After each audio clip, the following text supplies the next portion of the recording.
We cannot afford people that have been stealing state money have to be, the taps must be cut off where they're getting the money, and they have to be accountable and arrested. We cannot afford. The country, the purse is getting empty, right? We've got to make sure that we create an environment to grow that purse, and that purse is in the hands of people that deliver services to all our people. So service delivery protests. We actually in the city, we've had a lot of service delivery protests, but we've got to ensure that we respect. Not all those service delivery protests are genuine. Most of them are. But what we do is go and make sure that we listen to what people are saying. Because sometimes it is about the electricity has been off for 10 days, the water, the sewage, the houses that were not built, right? All those things. So we've got to make sure we go and we don't just let the police on the people. We go and we listen to the people, and we take the officials that are supposed to build the houses or fix the water and address it. And that's what our mayor does, right? And that is what, and in that process, it's not about, you've got to create platforms where people can participate and talk to the mayor. Because sometimes the councillor maybe is not available or has been not doing his job, his or her job properly, and you need an intervention, a multidisciplinary intervention. High unemployment. The high unemployment in our society is creating conditions for instability, right? And we've got to address the issue of unemployment. Unrest and looting, I spoke about that. Access to decision-making. Shrinking economy, and the recovery plans, the rebuilding is on track, but really much more work needs to be done. Racism, gender-based violence, and crime. Those are all the issues that we are confronted with in the society. Let's go to the next slide. So constitutional democracy in eThekwini, it's the community participation is a deliberate part of our constitution. So if anyone tries to tell you you can't come to a public meeting, it's against the law. You have a right to participate in any government meeting that is discussing your fate. Participation enriches democracy and creates an environment for ownership and commitment. Meaning people, the more people participate, the more they take ownership and participate and protect that what is required. And participation allows for transparency and accountability.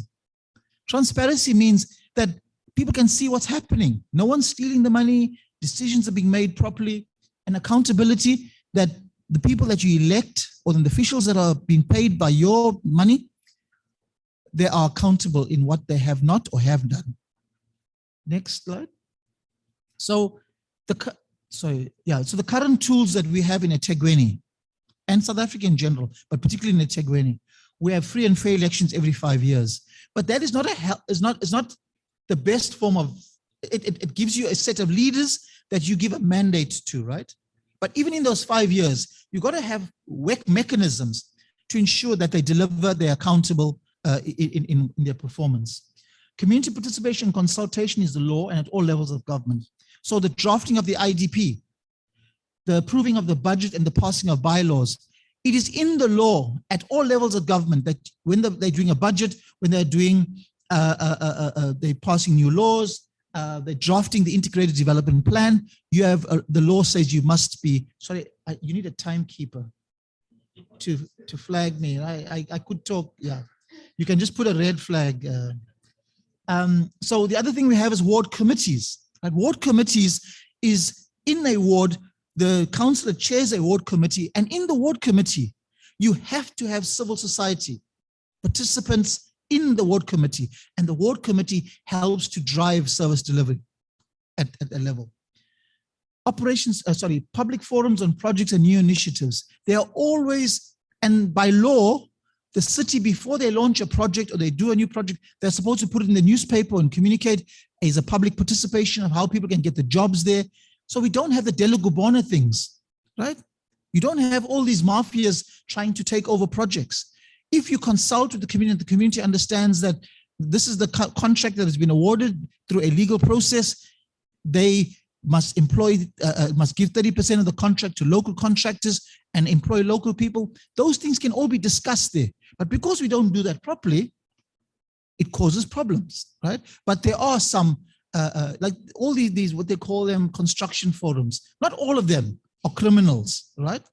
Some of them are genuine African Black-owned companies that have been excluded. We've got to find ways of making sure that more and more African people are included in the property, in the economy of our city, right? But through the current mechanism, it's not the ideal. We've got to find ways of ensuring participation of small business, particularly Black-owned woman business, that they get a share in what government contracts are coming out. Council meetings are open to the public and the media. That's another form of participation. Social media and communication plans. And right now, a survey was done to say that we as a eThekwini have performed the best in terms of our social media engagement with the public. But my assessment is that much more can be done. I mean, most of us in government, in the eThekwini, I'm 50 something now, right? I'm of an age group that social media is not our real thing, right? I mean, I do Facebook, but that's the main thing I do, and WhatsApp. But there are a lot of other things that young people use, right? Instagram, YouTube, but all those things together, you can come up with a mechanism of being able to feel the pulse of your people, right? And the people can say what they feel. So social media is a very important thing. The eThekwini Economic Council is another platform that we've created where civil society and business and government get together to look at the planning of the city and how we move forward. Social Cohesion Model Regeneration Council of the province, which we're part of, is really looking at the issues of xenophobia, the issues of racism, how we tackle those in the society. And then currently we have the district development model. The district development model is really a way of government making all spheres of government work together with all the social partners, including civil society, to have a more capable state.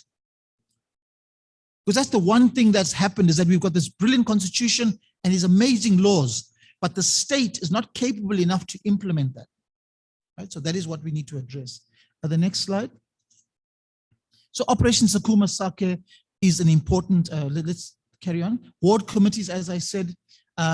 So what I'm going to do, colleagues, I think I want to kind of begin to wrap my presentation.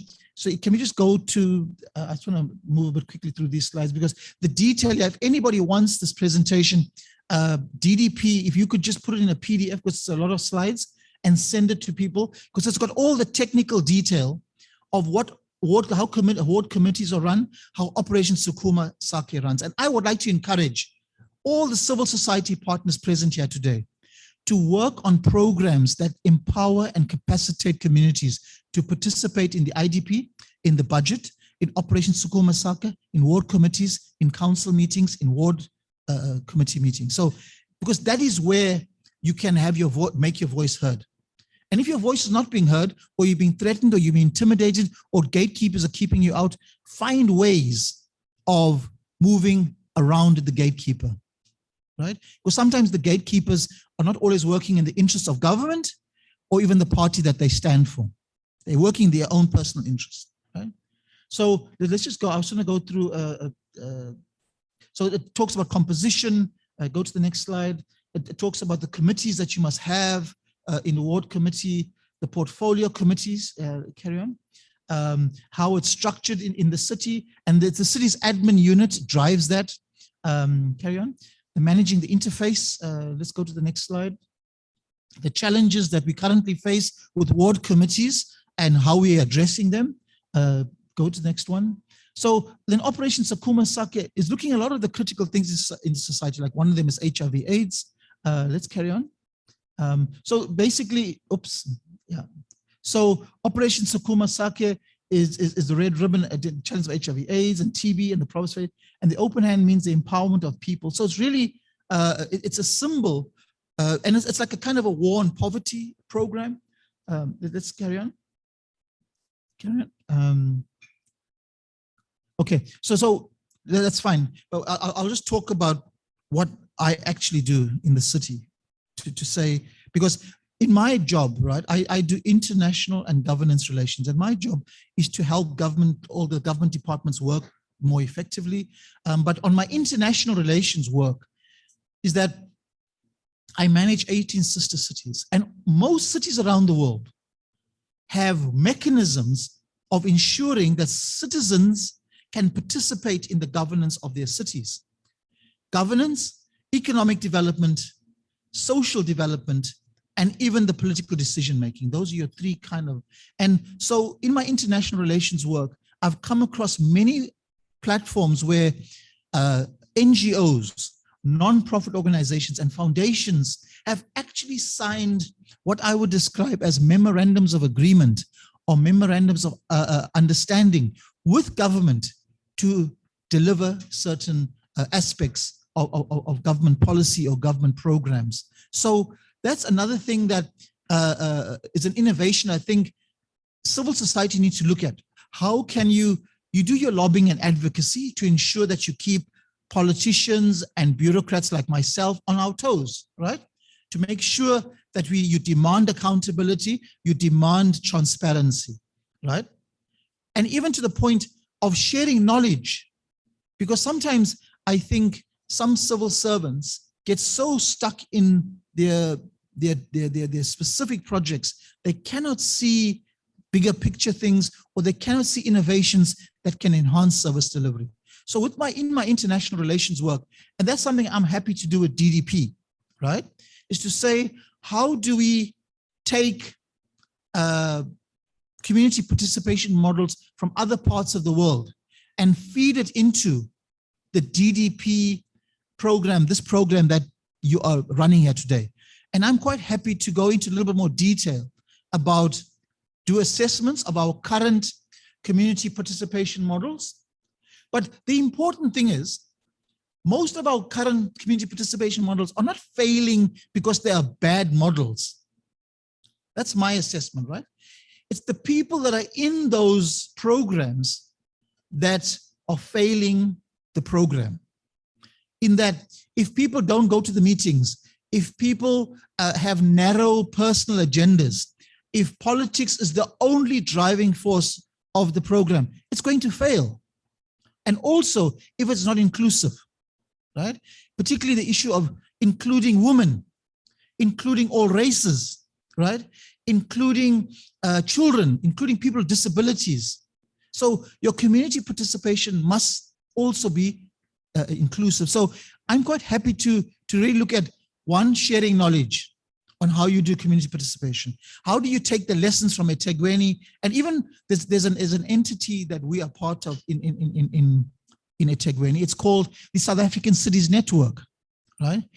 We also have about 7 African cities. It's a UN NEPAD program where we, together with other African cities, share ideas on urban safety, on HIV/AIDS, on agriculture, on economic development, all those kinds of, I mean, like we've had delegations come from Mogadishu to look at how we run our informal economy in the city, right?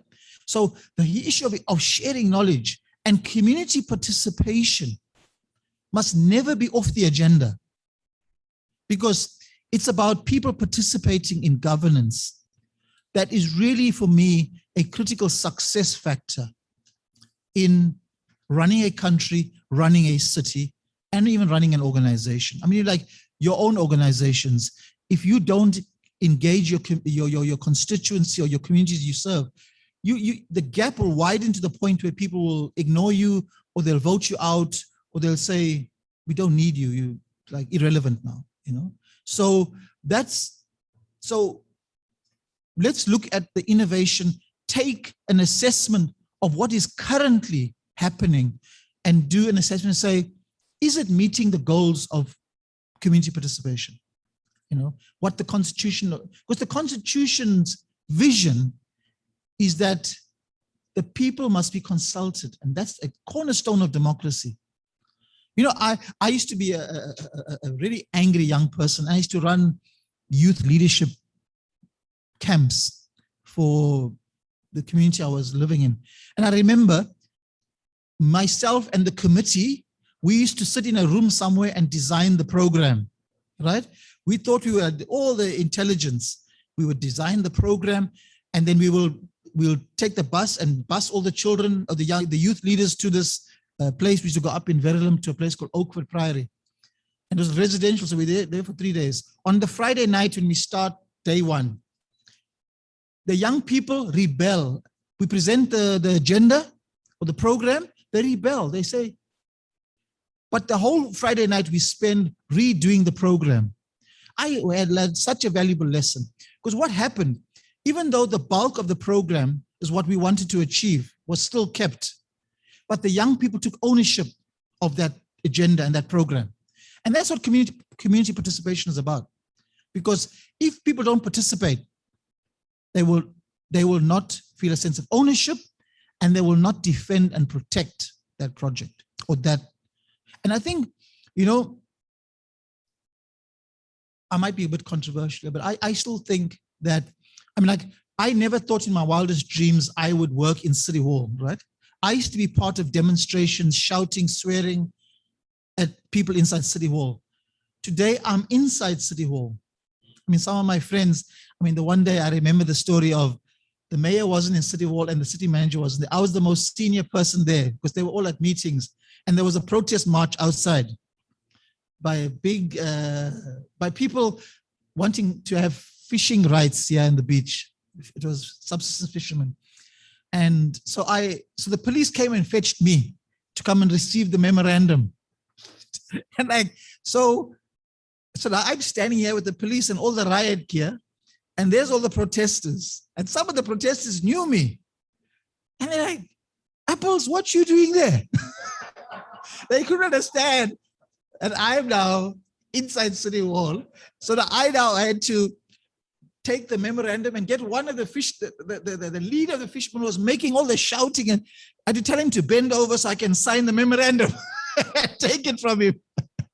So like, that was for me a symbol of a change in leadership, but also make sure that as a country, we still respect the right for people to demonstrate and stuff, but we should work to a society where people don't have to demonstrate. We've got a society where people feel they're part of the decisions. They have access to leadership. They don't need to protest. And the officials that are not doing their jobs must be either asked to account or asked to leave. I mean, if you can't serve, you've got to move away, do something else, you know? So the issue of leadership and community participation is critical, you know? If your leadership is too distant from the people, you're going to have problems. And we've got to work towards a society where community participation remains the cornerstone of our work, because it ultimately enrich, empower, and give people a sense of ownership. With those words, hopefully made some contribution to today's discussion. But as I said, I give a commitment to DDP.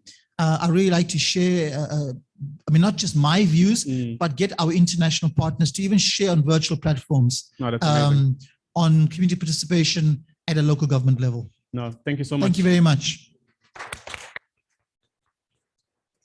Thank you so much, Mr. Apelgren. If I could just invite you to take a seat there, maybe for 2 or 3 questions before we move on to the next part of the program. What's interesting about your perspective, as you were saying, is the idea. Sure. Yes, we will. Yeah, we will. No worries. COVID protocol. Yeah, so what I was saying is that your perspective is interesting because of the very fact that you come from an activist background, and some of the difficulties that we have as civil society in engaging with government at different levels is the sense that we want to maintain our perspectives as activists. So the idea is that sometimes you don't want to be co-opted into the narrative of the dominant political system that is prevailing at that time. So trying to marry our commitment to growth, progress of that space, but also keeping in mind that we are at heart activists and we always consider our communities and our constituencies first is something that I think would be interesting. If I could just take maybe 2 or 3 hands, or at least perspectives or comments from what we heard from Mr. Apelgren. What I'd like to ask you to do is to walk up to the mic for the purposes of limiting the the spread of COVID-19. So we'll be wiping down the mic before and after each person comes up as part of that. Okay, if you could just introduce yourself and then tell us what your question or comment might be. My name is Senzeni Shabangu. The question is directly pointed to Eric.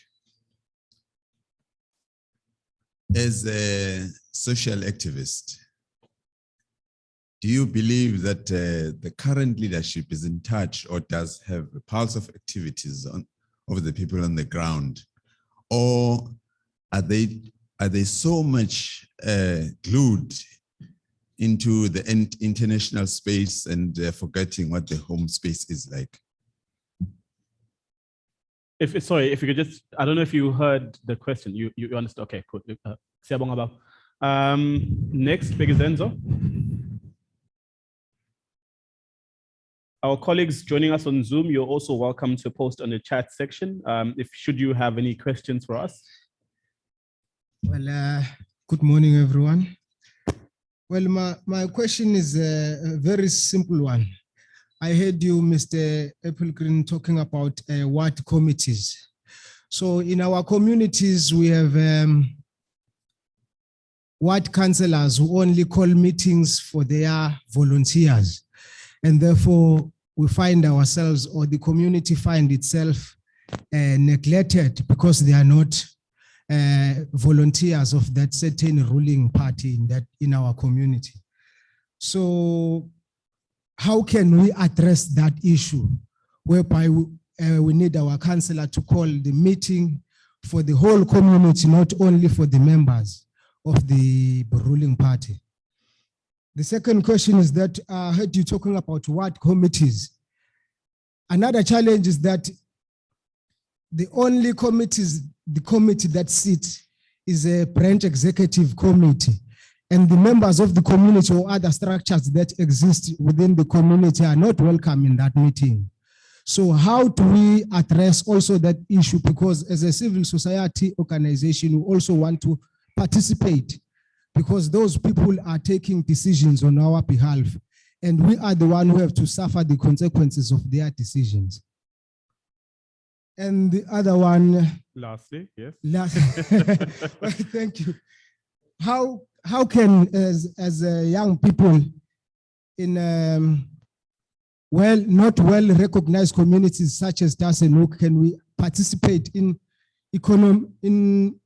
Economic Council of Etegwini? I heard you said that there's a Etegwini Economic Council. How do we participate in that? Thank you. Thank you very much, Begezenzo. I think, Mr. Apelgren, part of what that question belies is, are you aware of any mechanism through which accountability can be sought without going to the party political route? Because quite often, at least at ward level, it's felt that communities that we interact with on a daily basis feel like councillors are at the behest of the political party. The only real accountability comes when the political party itself recalls that individual person. But communities don't have the ability to hold councillors accountable outside of like attending council meetings and so forth. But yeah, our final question, Nomzane. Sisi Waipet Anang, sure. Good morning, everyone, and I'm Ben Matoko from the Right to Know campaign. I'm an activist, but I will just mention that I'm from Right to Know as I'm here. No, quick one. I want to talk about ethical leadership, maybe direct a question to you and a comment, Mr. Apelgren. What do you think about our situation in South Africa about ethical leadership? Because when you talk of ethical leadership, it's not about political parties only. In all sectors of society, there's an issue around ethical leadership. We have self-serving leaders. You go to the churches, you go to the NGOs and so forth. How can we improve in terms of ethical leadership? Because the problem lies there, because the leadership, the question of South Africa is leadership, nothing else. If you cannot, all these things are happening because of leadership, lack of leadership. You talk of the least processes of political parties, there's fighting and killings because of there's a lack of leadership. You talk of looting that took place, lack of leadership. There were leaders who were encouraging people to loot, that the country was going to ban. There's no consequences, and parties never took those people to task. Some people went to the Zuma house and shouted there that the country will ban if Zuma is arrested. So when you come now, people are asking why there's looting, but there's no consequences of actions of certain people. People are running amok in the country. So that's where we have a problem in the country. I'm looking at the issue of, I think this country, Zambia, which elected the opposition party to take over. Zambia, yeah. So I don't know, but the problem, the leadership question in South Africa is also on opposition parties. One gentleman was saying on the news, on the TV, why don't these opposition parties come together and form one coalition where they can be able to unite and do one solid thing? I'm just putting this to us because we have a problem that we have no opposition, we have no ruling party, we have no leadership at all in the country. That's where I am. Thank you very much for that. So yeah, there are a number of issues for you to respond to, Mr. Apelgren, but of course, you don't have to exhaust all of them. Sometimes it's important for people to just vent as well. Sometimes to leave the question out in the room, because I think part of what we fail to understand as communities is sometimes a lot of the information is left with us as well. Some of the critical skills that are necessary for the growth of our communities, we also have the ability to exercise some responsibility in that space as well. But of course, to the best of your ability in responding to some of those questions, and then we'll move on to the next sort of contributions from our panel. Thank you. No, thank you for the questions. But the questions all reflect the view that there's a high sense of alienation and a high sense of lack of confidence in leadership. I mean, so that's what's reflected in the questions, but I'm going to respond to that, right? So, Mr. Shabangu, I mean, I think I wouldn't want to say that all leaders are not in touch. There are some leaders I've come across are in touch with the pulse of their communities, of the people, but they seem to get drowned out by the people that are the looters, the corruptors, the gatekeepers. And there's also, at the moment, there's a lot of us older people that are being pushed out of the ANC. The young people are coming in, which is a normal and is a healthy process. But however, my concern is that some of the young people are coming in, I'm not sure if they're coming in with the agenda to genuinely up our game or to just try and find ways of getting access to the levers of power and money. That worries me, right? But I hope, and that is why I think it's something even like DDP can ensure that the future leaders, the current leaders that are going to go into government, we've got, I mean, that's what we used to do before. I used to run a thing called a political leadership program, political leadership program with the Institute for Multi-Party Democracy many years ago. We used to have the IFP, the ANC, there wasn't DA then, but we had all the political parties, the leaders locked them in a room, and we ran training programs. This is what leadership is all about. You can have your party manifesto, but these are the critical universal things that will make you a good leader, whether you're ANC or IFP. So leadership training and capacity is something that we need to deal with. So, but Mr. Shabangu, our leadership is distracted. They are deeply distracted by money, by fighting over positions. The ideology of their parties is secondary. The ideology is what you're going to vote for. The ideology translates the policy to make your better life for you. So our leadership is distracted. So that's my response there.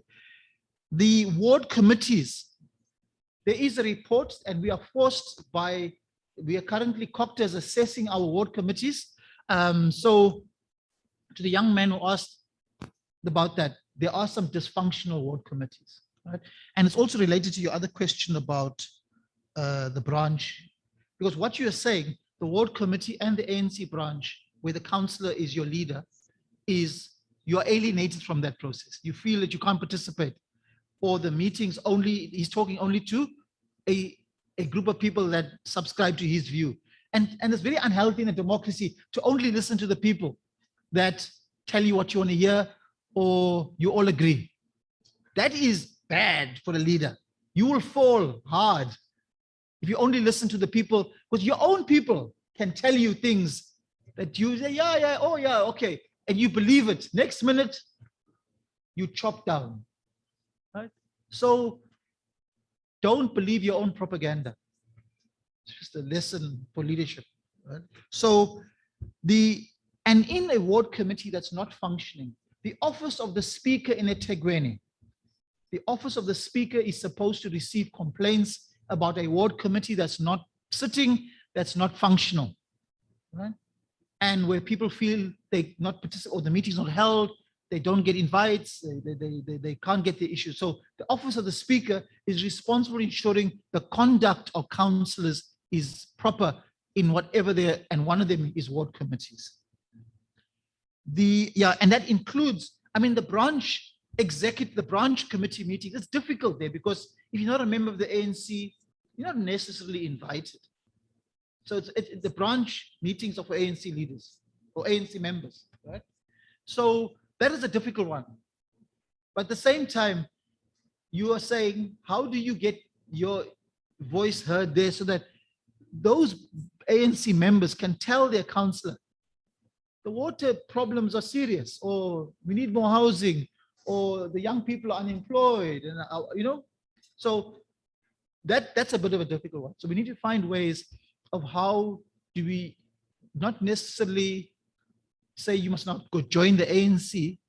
I'm not saying that, that's your decision, but you need to find as many ways as possible without necessarily having to rely on the branch executive, the branch committee to make your voice heard. And then that was going to bring me to your final question there about young people and economic participation.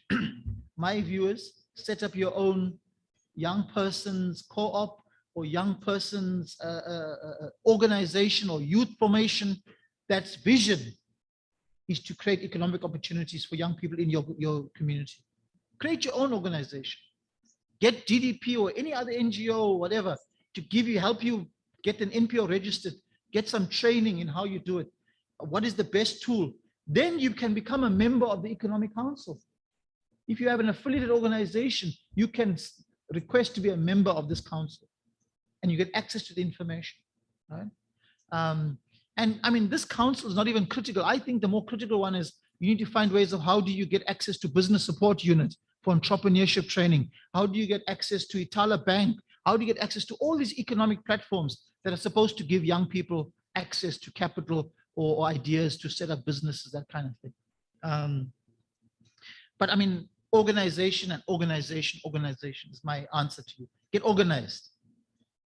I mean, when I was a young leader, we had one youth club, and in the neighborhood, everyone started creating youth clubs, and we created a umbrella youth formation. And we got lots of action done. We even were able to stop the gangsters. And that's when the police arrested us because they liked the gangsters and not us. The right to know, I mean, ethical leadership is something that it comes back to the issue of the capable state. Corruption and narrow personal interests have destroyed the ability for the state to be capable of delivering services. And it comes down to the issue of ethical leadership, where ethics is something, and I think we need to go back to basics and start training people. And ethical is doing the right thing even when no one's looking. So that for me is lacking. We've got to deal with the issue of ethical leadership in our society. And it's all sectors. It's in the private sector, it's in government, it's even sometimes in civil society, I've seen, right? So we've got to find ways, I mean, because even at board level, you have parliament, you have province, cabinet, council, you have boards of NGOs, and you have boards of private companies. The amount of corruption and lack of ethical leadership in all those is what is holding our country back. I mean, I serve on the board of a number of organizations, and I've got to, especially if I am a member of the board or I'm the chair, you've got to be very firm. Even if it's your own family or friends, that want you to do the wrong thing. You got to say, no, I like to sleep at night. And I like to do the things that are not going to frustrate me. And I like to be able to confidently say that this is what we did, you know? Yeah, so ethical leadership is something that we've got to keep on the agenda in our society. And your last point is that coalition politics is a reality. eThekwini is the only ANC-led council, right? In the metros, right now, as we speak. Our last voter, the ANC won 54% of the vote, right? So, and the majority of the people in this province are Zulu people, right? I don't like to make an ethnic issue. When I say Zulu, I mean African people. And the African majority have borne the brunt of apartheid and racism and exclusion, right? And we've got to find ways of ensuring that the African majority, and people in society in general, all of us, our freedom and a better life is not delayed any further. So, but coalition politics is coming. It's a global phenomenon, but it's not easy. I mean, like, I don't know how I'm going to do my job when there's a coalition government, even though I'm quite open to serving, but I would find it very difficult to serve a mayor from a party that doesn't share my views. It'll be quite difficult. It means a mind shift. It means rethink. So yeah, so coalition politics is something that, I mean, like, I understand multi-party democracy. I respect and I can work with people in the ANC, in the IFP, in the D. I can respect them. I work with them. But the challenge is, how do you now take all the different ideologies and mix them up and translate the views? Because ultimately, those elected people are the views of the people, right? And how do you translate that into policy and programs and projects that serves everybody? And coalition politics is not easy, but it's a reality. In Europe, you'll see it. I mean, DDP could actually get that kind of research for you to show you how coalition politics in Italy, in Germany, have in some cases crippled government for months. And people have been finding it very difficult to make government work. So coalition politics, I would recommend, if you're going to go into the political world, study it, understand it, and it'll make you more efficient, both whether you're in government or you're in civil society. Thank you very much, Mr. Apelgren, for those contributions. I think, can we give him a round of applause? Firstly, the second part is I'm going to ask you to remain at the front, if you prefer, and then you can just move up if you can, please, so that we can allow our two contributors to come up and also join you up there.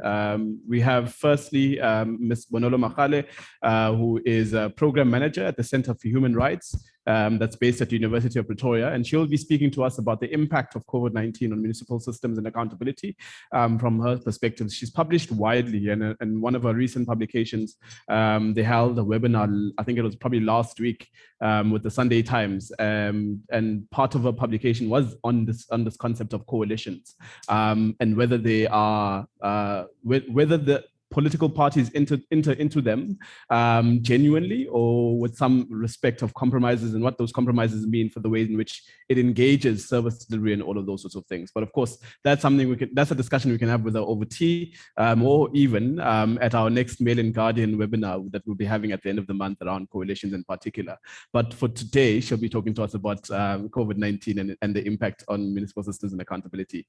Then we also have Ms. Evashnee Naidu, who is the KZN Black Sash Provincial Manager, and she'll be talking to us as well around a number of issues, but particularly around what the work of Black Sash means for the work of municipalities in particular, what the impact of some of the national campaigning has on the way in which populations and communities engage with municipalities in particular. So I'll ask them to both join the panel at the front, and then of course they can present seated if they would prefer, and then we'll move on from that point on with another short Q&A before we introduce Mr. Paul Kariuki, or Dr. Paul Kariuki rather, for the final presentation of the day.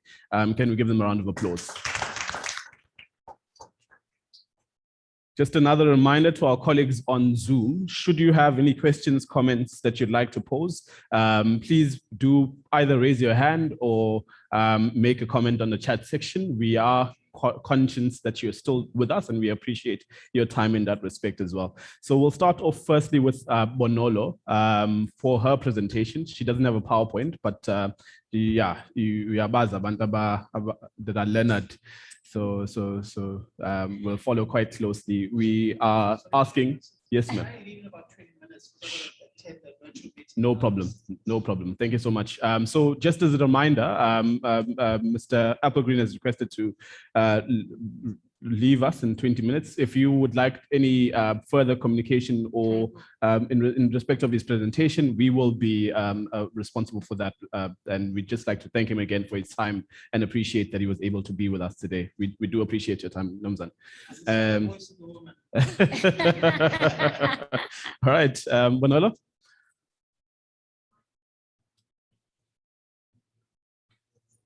I'm sorry, I don't have a PowerPoint. To be honest, I'm not techno savvy, so I really struggle with making PowerPoint presentations. I just want to weigh in on something that you have said about coalition government. I sleep them. I eat coalitions. I sleep coalitions. They make me excited.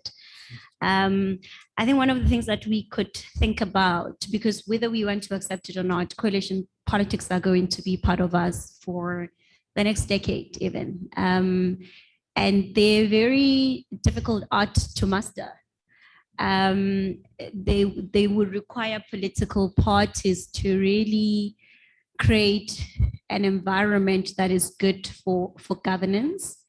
And while they are a very difficult art to master, they have the potential to create robust democracies and institutions. And I agree with Eric that the different ideologies among political parties make this very difficult. You remember post the 2016 local government elections, Julius Malema said that because he was trying to punish the ANC essentially when he went into this, well, they didn't officially become part of the coalition with the DA, but when he chose to side with the DA, he essentially was saying that he's choosing the lesser devil, and that his commitment to the DA is a marriage of convenience because he was essentially trying to punish the ANC. So I think this is something that we'll have to think about in the future. What will look like to build robust democracies, what will look like, particularly on local government level, what will look like to establish institutions of good governance, while we have parties that have different ideologies. So I think that alliances will really have to find ways to coordinate themselves well ideologically and in terms of power objectives. I don't know how that's going to work out. It didn't work in the city of Johannesburg. It didn't work in Tshwane. It didn't work in Nelson Mandela Metropolitan. Yeah, so it will be interesting to see where the upcoming local government elections will land. I agree that eThekwini might just end up joining other bigger metros. Yes, I just wanted to weigh in on that. I'm not talking about coalitions today. As Pamadla has said, my name is Bonolo, and I work for the Center for Human Rights at the University of Pretoria. I manage the center's work on civic engagement and democracy. We are an academic institution at the law faculty of the University of Pretoria, but we are also a civil society organization that does quite a lot of work on the continent. We essentially offer support to organs of the African Union. So in particular, because I manage the work of the center with on civic engagement and democracy, I work with a few organs of the African Union that does work in civic space like ECOSOC and the Pan-African Parliament. I've been asked to reflect on the impact of COVID-19 on municipal systems and accountability. I think you all remember on the 5th of March last year when we recorded our first case of COVID-19, and 3 weeks later, we went on hard lockdown to try and curb the spread of the disease. And since then, we saw the degrees of restrictions in an effort to mitigate against transmission of the virus. It had huge implications and to socioeconomic status, politics, and various challenges, both for the government and the public at large. Now, as we think about the local government elections, here are a few questions to reflect on, and we will go back to that later. How should the voting public vote in the upcoming local government elections, given the state's response to COVID-19, given the increased levels of inequality, given the poverty that we see on our streets? 2, how should political parties be thinking about local government elections, given all of these realities that I've highlighted? What is the future of political parties in South Africa? How young people should be thinking about the upcoming elections, given that 7 out of 10 young people are unemployed. I mean, like I said, we're going on to elections in less than 2 months. And we all know how young South Africans feel about going to the polls. I was recently in Zambia during the Zambian elections. It was very interesting for me as a South African. Obviously, I don't qualify as the young South African according to the South African classification of what young looks like, but I'm young at heart. And it was interesting engaging with the young Zambians. If you make a comparison between the South African civic space and the Zambian civic space, the South African civic space is very free. We can get out of here and go protest whenever we want. Of course, the police are going to come and try and shoot us, but we'll still protest. So in comparison to other countries on the continent,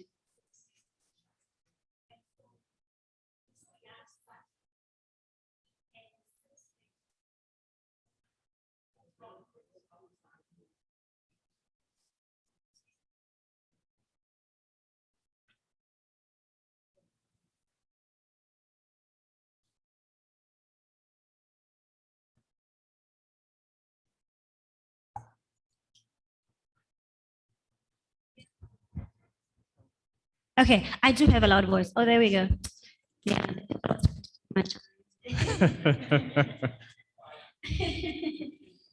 as I was saying, so when I was in Zambia, You can. Okay, cool. it was interesting to see. So obviously, Africa has a very young population, right?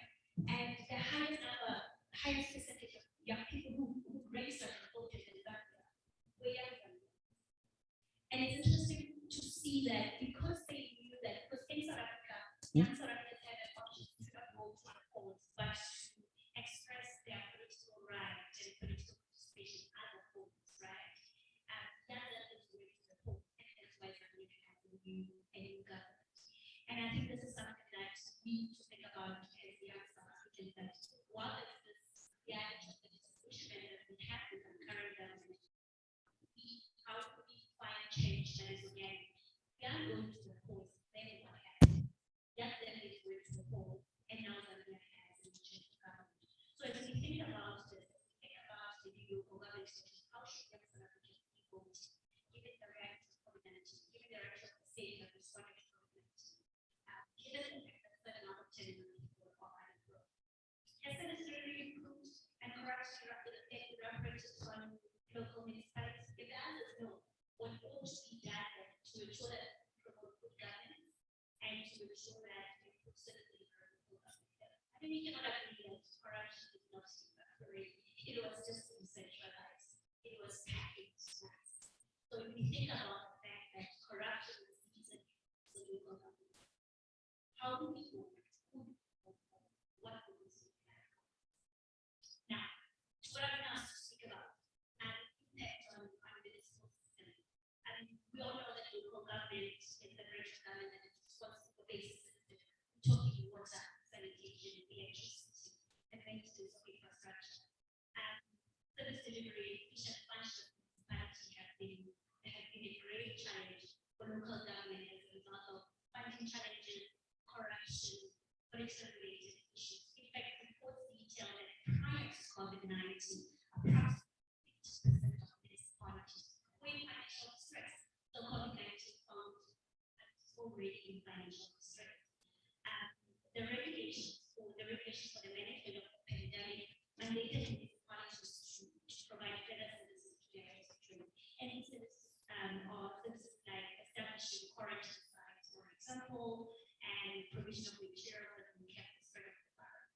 Now, the impact of these regulations had severe financial implications on municipalities that were already struggling with finances, right?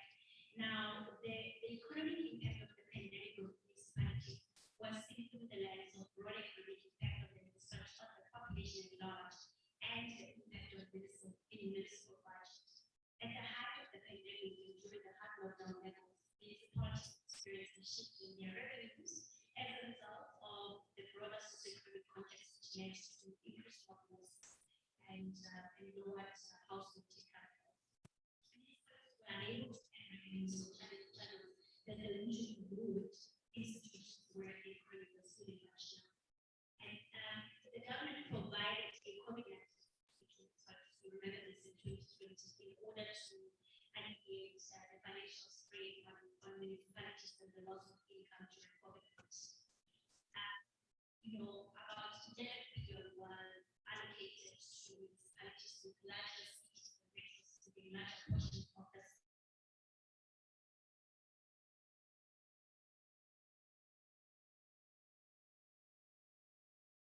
about 23,978 billion for municipalities to meet COVID response. Now, the COVID pandemic plays a great strain on and that's what I said. One thing about how do people, given the fact that before COVID, we had some different issues, and then COVID-19 pandemic, then put great strain on some of the delivery on municipal level, owing to the need for efficient and regular provision of services that will keep the spread of the virus, things like water and sanitation. In fact, while there were mechanisms in place to ensure that access to services that will curb the spread of the virus, such as potable water and improvement of sanitation in specific municipalities, last year in April, it was documented that 3 million people in South Africa did not have access to water. So if you think about the fact that we need to keep washing our hands to make sure that there is the spread of COVID-19. So 3 million people in South Africa still did not have access to water. The strain on service delivery had obviously a very disproportionate effect on the community and the community. Now, when we think about the impact of COVID-19 on municipal conservation, for example, that the onset of the pandemic also brought an increase in corruption. So we are accounting that already as COVID-19 amplifies that. I remember last year, shock and frustration from citizens reached an all-time high when it meant that members of the community could eat and themselves and expenses of mostly COVID-affected society, heavily due to the COVID-19 social growth. This really, which consisted of the 357 and some of the provisions that were given to vulnerable communities, was unfortunately lost in practices. For somebody who grew up in the ANC, I am currently struggling because I'm like, the ANC has now, it's not a coherent party that I do. The ANC has lost credibility, and most political and personalized politics and issues like that, where members of the ANC and members of the political communities, but the state has put aside to provide vulnerable communities during the pandemic. How does that make sense? Help me make sense of this, right? The National Treasury reported a spending of 500 billion rand, which was allocated towards COVID relief and represented the equivalent of 10%. This was last year. It has been reported that in some cases, the personal protective equipment was procured for 5 times more than the usual amount. And this is a report from National Treasury. More than 5 times its usual amount. How do we make sense of this? In the city of Johannesburg, Council in particular, allegations of tender fraud regarding personal protective equipment contracts of 80 million were spent in 15 days. So between the 27th of March last year, my mathematics is bad. That's humanities. So do the math. From the 27th of March, 15 days later, the city of Johannesburg spent about 80 million that cannot be accounted for. 80 million tender fraud was the tip of the iceberg. Preliminary reports from internal audit total expenditure at more than 600 million. This was around July 17, of which is 400 million. 70% has been left as highly suspicious to the period of March 2020, May 2020. 70% of them was left to be highly suspicious. A recent report by Corruption Watch indicates that whistleblower reports of corruption at local government level increased across all at the beginning of the lockdown. This report indicates that most common forms of corruption, which had not been present at local government level, bribery, procurement irregularities, employment irregularities, abuse of power, investment, cyber, funding revenue irregularities. So I remember the ANC. I was a student politics. I still don't know why I'm not doing this politics. I think my father prayed for me so that I don't go there. And so when I finished my master's, have been in civil society, and I'm inspired to do some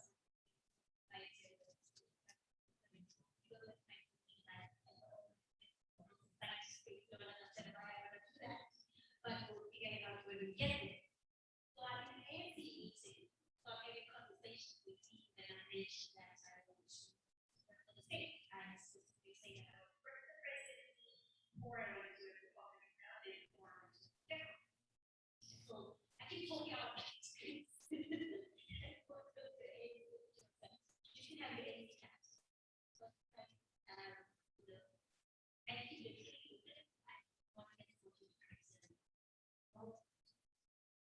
and just that, like I think right away freaking out, right? Literally, God is kind of this built-in rules that no one cares.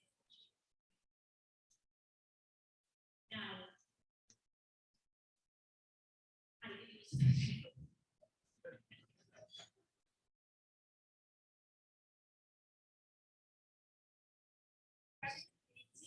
provision and participation of agents in a distribution of the puzzle. You remember last year, the distribution of the puzzle, and other municipalities, councillors were accused of using the puzzle for their friends and families, and some councillors were serving as a puzzle that would provide advice and provide again, help with this.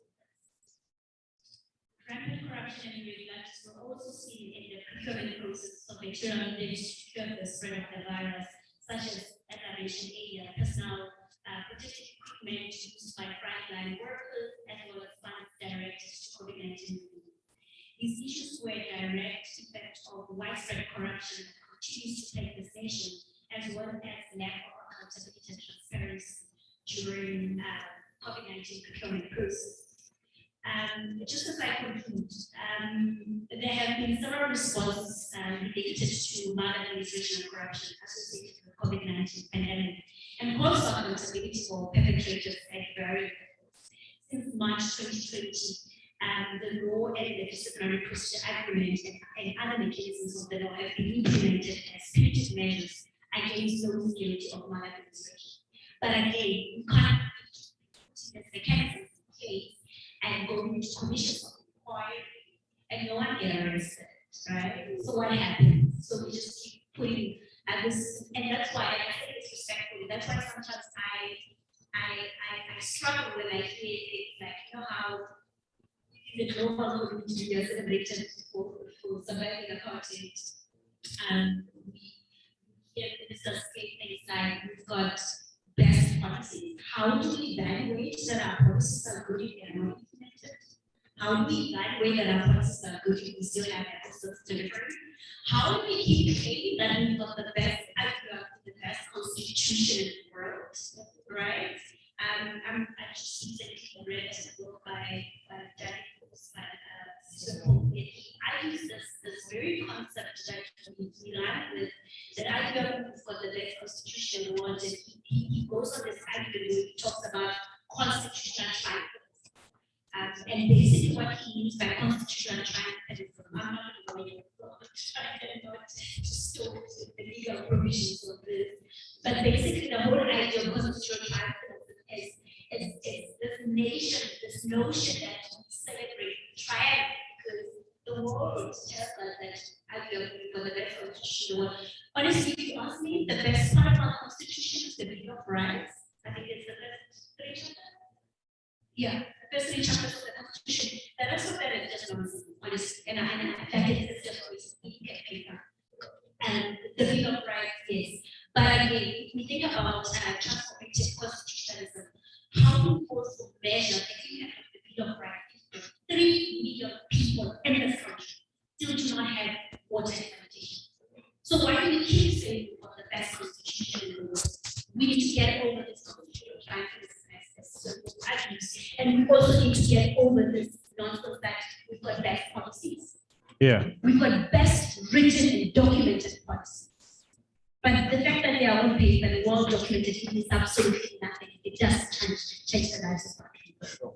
And again, how does the public vote when 3 million South Africans do not have clean water? How should we think about voting? Why must I go vote? Why must I go vote if 7 out of 10 young people are unemployed? And so I think, yeah, I actually want to close my laptop. Cool. So I think that we are to think about accountability. We need to remember that it is a principle of good governance, right? And we can say all these things. One of the things that I critique myself as an academic is that we have these meetings in these air-conditioned places, right? We sound clever, we say all these abstract things. We talk about all of these beautiful things: public participation, governance, corruption, and my mother, who is in the village in Johannesburg, who struggles with water, I must admit, I can't even spend more than 5 days in my mother's house because I know by day there's no water. My mother, who is in Johannesburg, who lives in a village in Johannesburg and struggles with water, all of these things make no sense to her. And so, while we see the reality of what COVID-19 did to us, and increased levels of corruption, while we're already living in a state that has a lot of corruption, how do we move forward? I honestly don't have the answer. Thank you. Thank you. Thank you very much. I got a bit worried when you said you're closing your laptop. That's usually the worst time when someone says, I'm closing my laptop, I'm going to start speaking from the cuff now. And then you just spend more time because they're speaking from the heart. But thank you very much for your contribution, Bonolo. I think the different insights and perspectives that you provide are always refreshing, but also engaging with academia in its different levels, particularly when people come to the space of publishing books. We need to find ways of making those things more real, and quite often, potentially they have more life than our constitution has, because our constitution, in order for it to be lived and breathed in the ways in which we anticipate, it requires a significant level of political will, which clearly isn't there, or at least has not been present up until this point. And we hope that the space for opposition parties to start advancing for living and breathing constitution become more significant, because it's nice. It's a nice constitution. It's okay. Like it's good. Like it's a nice founding document. But in order for it to have real life, that life must be breathed into it with some sense of political will, some sense of political agency, and at this point we haven't gotten to a space where we can see the agency from the different political spaces. There was some movement in terms of the land question, but even that for the past 3 years has not really moved beyond the point of the discussions that we saw quite often. Of course, some of these things we don't get updated on as readily as we would like to. So the portfolio committees, for instance, we don't know what level of work they've been able to do in the past year or so, because the priority priority has been COVID-19 vaccines and all of that. But what does it mean when there's a crisis? Does it mean that the work of government and particularly the National Assembly stops in terms of that policy implementation and legislation space? Or do we need to start exercising more responsibility in relation to that? But of course, I want to move on to our next speaker. If you have any questions and comments for Bonolo, please make sure to write them down so that you don't forget them. We're going to move on to Ms. Evashnee Naidu. Again, I said she's a provincial manager for Black Sash in KwaZulu-Natal. She's going to be talking to us about the increasing cost of living and the entrenched inequity in South Africa, and touch on the role of government, but of local government in particular. But I want to also just add that a large part of Black Sash's work is around advocating for policy shifts at the national level. So you might find that these are quite significant, quite significantly cited around the national conversation, but it's important that we understand that the national conversation has a way of filtering down to our communities. And part of our work as civil society is making sure that the conversation at national level is broken down into pieces that can be had or accessed more easily by our communities and wards that we service and that we engage with. Ms. Naidu. Thank you so much. Sure. As Brian shared, the Black Sash National Organization, we have political offices in 4 provinces in the country. So that's the KZN office, the Gauteng office, the Eastern Cape office, and the Western Cape office, and our Cape office is also based in the Western Cape. As Brian shared, the work of the Black Sash is focused on delivery at a national level. But just to share in terms of this presentation, I'm trying to break it down as much as possible to local level, and also with this focus around HAB as well, so that makes more sense to all of us. And also to share that we are going to the presentation. I'm trying to make it as real as possible to each of us, that it actually impacts us as individuals and what it means for us to be a conscious that being asked to speak. And in terms of the topic that I've been asked to speak on here today, it's about the increasing cost of living and the entrenched inequity in South Africa. And my presentation will focus very much on the concept of the social wage, but also Black Sash advocacy work around this issue. In terms of the presentation, we'll look at the cost of terms, so we all know what I'm saying when I speak from a particular basis. There'll be an introduction. There'll also be a little bit of what the impact of these prices and services are on households and individuals. What is social security and the social wage? South Africa in particular. Also, just in terms of the experience of the Black Sash, just sharing with us some practical ways that we've looked at as the Black Sash on how to address service delivery protests, but within the concept of how to create a citizen-centered local government. And then also just some implementation and advocacy recommendations again on the work of the Black Sash, and then tying it up with the conclusion in terms of the theme of today's particular presentation. So in terms of the glossary of terms, many of us may have heard the term food poverty line. And for those of us that don't know what food poverty line means, it's actually a very technical term, and it's used a lot in research in terms of how to base this. But this refers to the amount of money that an individual will need to afford the minimum required daily energy intake, which was previously sitting at 585 Rand per month. But as of last week, Stats SA updated this amount, and it is currently sitting at 624 Rand a month. It means that in order for a person to survive in this country, they'll need an amount of 624 Rand a month to buy food in order to survive. So they must have 624 Rand. Compare that to the 350 Rand social relief of distress grant. We're already having a deficit there in how much it takes for a person to survive. The other issue that a lot of people look at in terms of research and how people survive in their households is a term called the Household Affordability Index. This term was coined by a group called the Pietermaritzburg Economic Justice and Dignity Organization. And as the name denotes, it was started in Pietermaritzburg.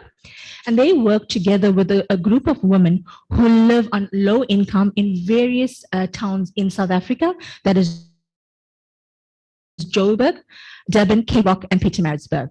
And in terms of the Household Affordability Index, it includes the foods and the volumes of these foods, which women living in a family of 7 members say that they typically try and buy each month in order to survive. This household affordability index tracks the food price data from 41 supermarkets and 30 butcheries in the areas that I've just mentioned above. The other topic or term that we throw around in South Africa quite often is called the social wage. And in South Africa, this refers to both social grants, which is the core work of the Black Sash, and it also refers to the provisions of services such as education, health, social development, public transport, housing, as well as local amenities.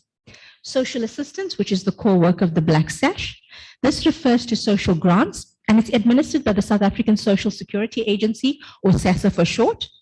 Social grants are in place in order to help improve the standards of living in South Africa and are given to people who are vulnerable to poverty and who are in need of state support.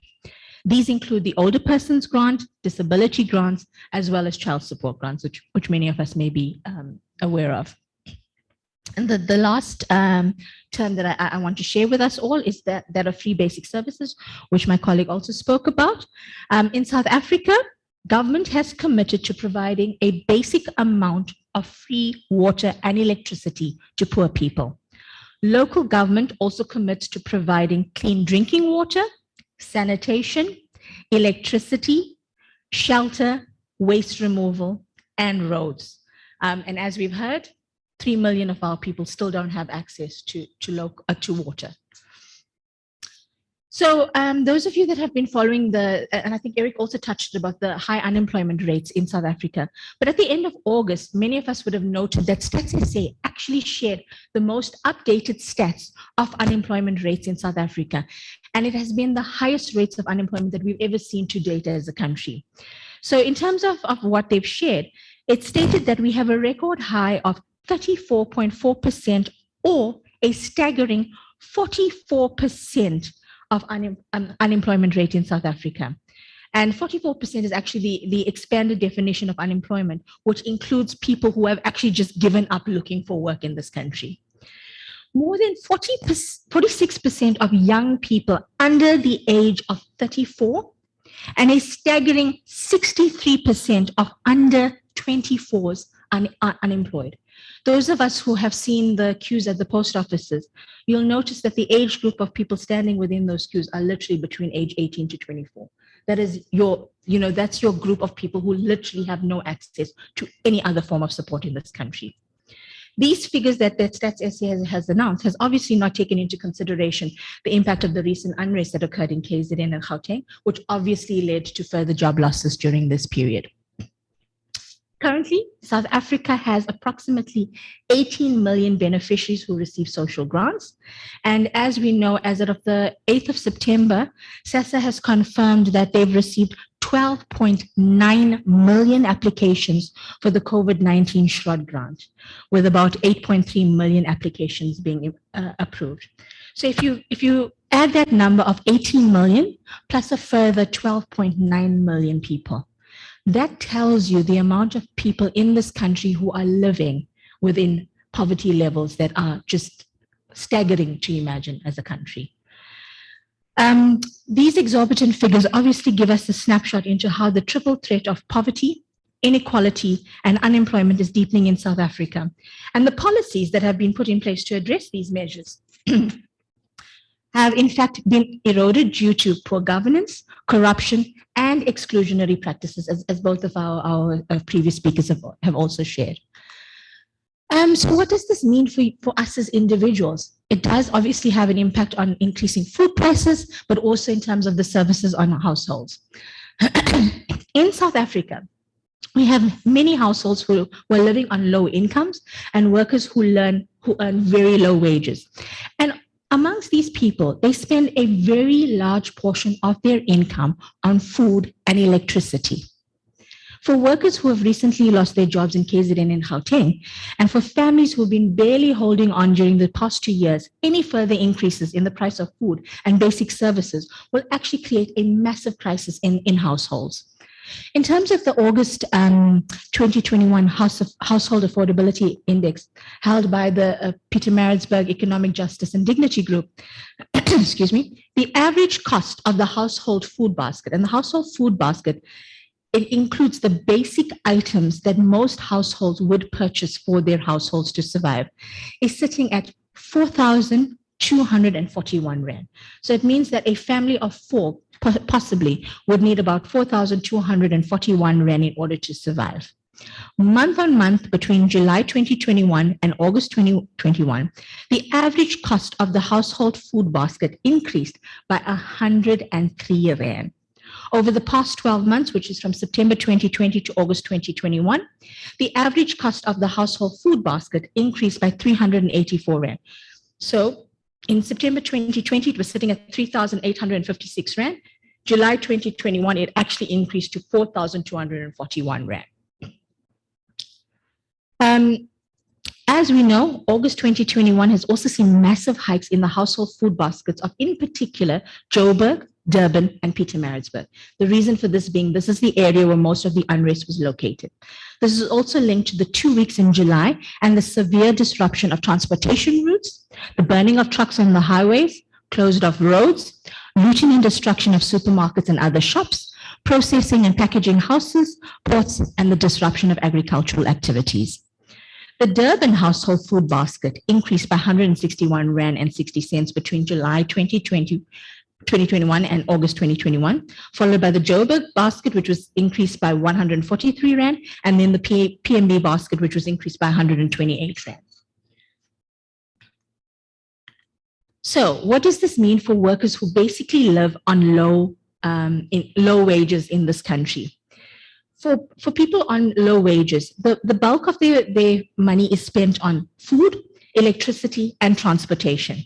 And workers actually struggle to support their families, even at the very basic level that is required to function, to be productive, and to be healthy. If we look at a general worker, for the sake of an example, in terms of the national minimum wage, a general worker in August 2021 should be earning 3,643 Rand and 92 cents in terms of the national minimum wage. Transport to work and back will cost this particular worker an average of 1,260 Rand, and electricity an average of 731 Rand. Together, transport and electricity, which are non-negotiable expenses, take up about 54% of this individual's wages to the amount of 1,991 Rand and 50 cents. And all that is left, or the balance left behind for this individual to survive, is 1,652 Rand to secure all the other household expenses that they actually have. The average basic nutritional food basket for this family of four would be 2,930 Rand, according to the PMB Justice Group. So in terms of this example of the general worker, if they use all their money for transport and electricity and food, they would still have a food shortfall of 1,278 Rand for a month in order to survive. As we know, for most of us, the price of electricity went up by 14.59% in Pietermaritzburg, Durban, and Joburg, and 13.4% in Cape Town on the 1st of July. In Pietermaritzburg, workers are now paying 84 Rand more for electricity than they did in June. These massive electricity hikes have actually eroded 51% of whatever they would have received in terms of the national minimum wage, which kicked in March of that year. So what is the impact on women and children in terms of the increasing food prices? In August 2021, the average cost to feed a child a basic nutritious diet costed 747 Rand. Between July 2021 and August 2021, the cost to feed that same child increased by 23 Rand and 59 cents. Over the past 12 months, between September 2020 and August 2021, the cost to feed a child increased by 51 Rand and 56 cents. As many of us may be aware, government increased the value of the child support grant by only 10 Rand in April 2021. And the current amount to feed that a child receives is 460 Rand per child per month. In terms of the child support grant of 460 Rand a month, at the time of writing this presentation, it was 21%, the existing food level of 585. But obviously, because the food level has now been increased to 624 Rand, this means that there's a greater inequity in terms of the amounts. And it means that it is actually far more expensive to feed a child than what a caregiver actually receives in order to feed that child. So this is about the, just some articles I've picked up about social wage and free basic services and how that impacts on us as a society. But in terms of the broader discussion as social security and a social wage, in terms of the National Development Plan, it recognizes that reducing the cost of living is essential for broadening economic participation and for eliminating poverty. Alongside the economic wage, which is earned through work, the social wage provided by government represents a steadily rising contribution to improved living conditions of working people and their families. Government contributes to reducing the cost of living in three ways: investment in the social wage, which comprises education, health services, social development, public transport, housing, and local amenities. Also through support to vulnerable households through the old age grant, the child support grant, and all the other social assistance products. And then the third way is through contributing social security, which includes unemployment insurance, injury compensation, and death or disability benefits.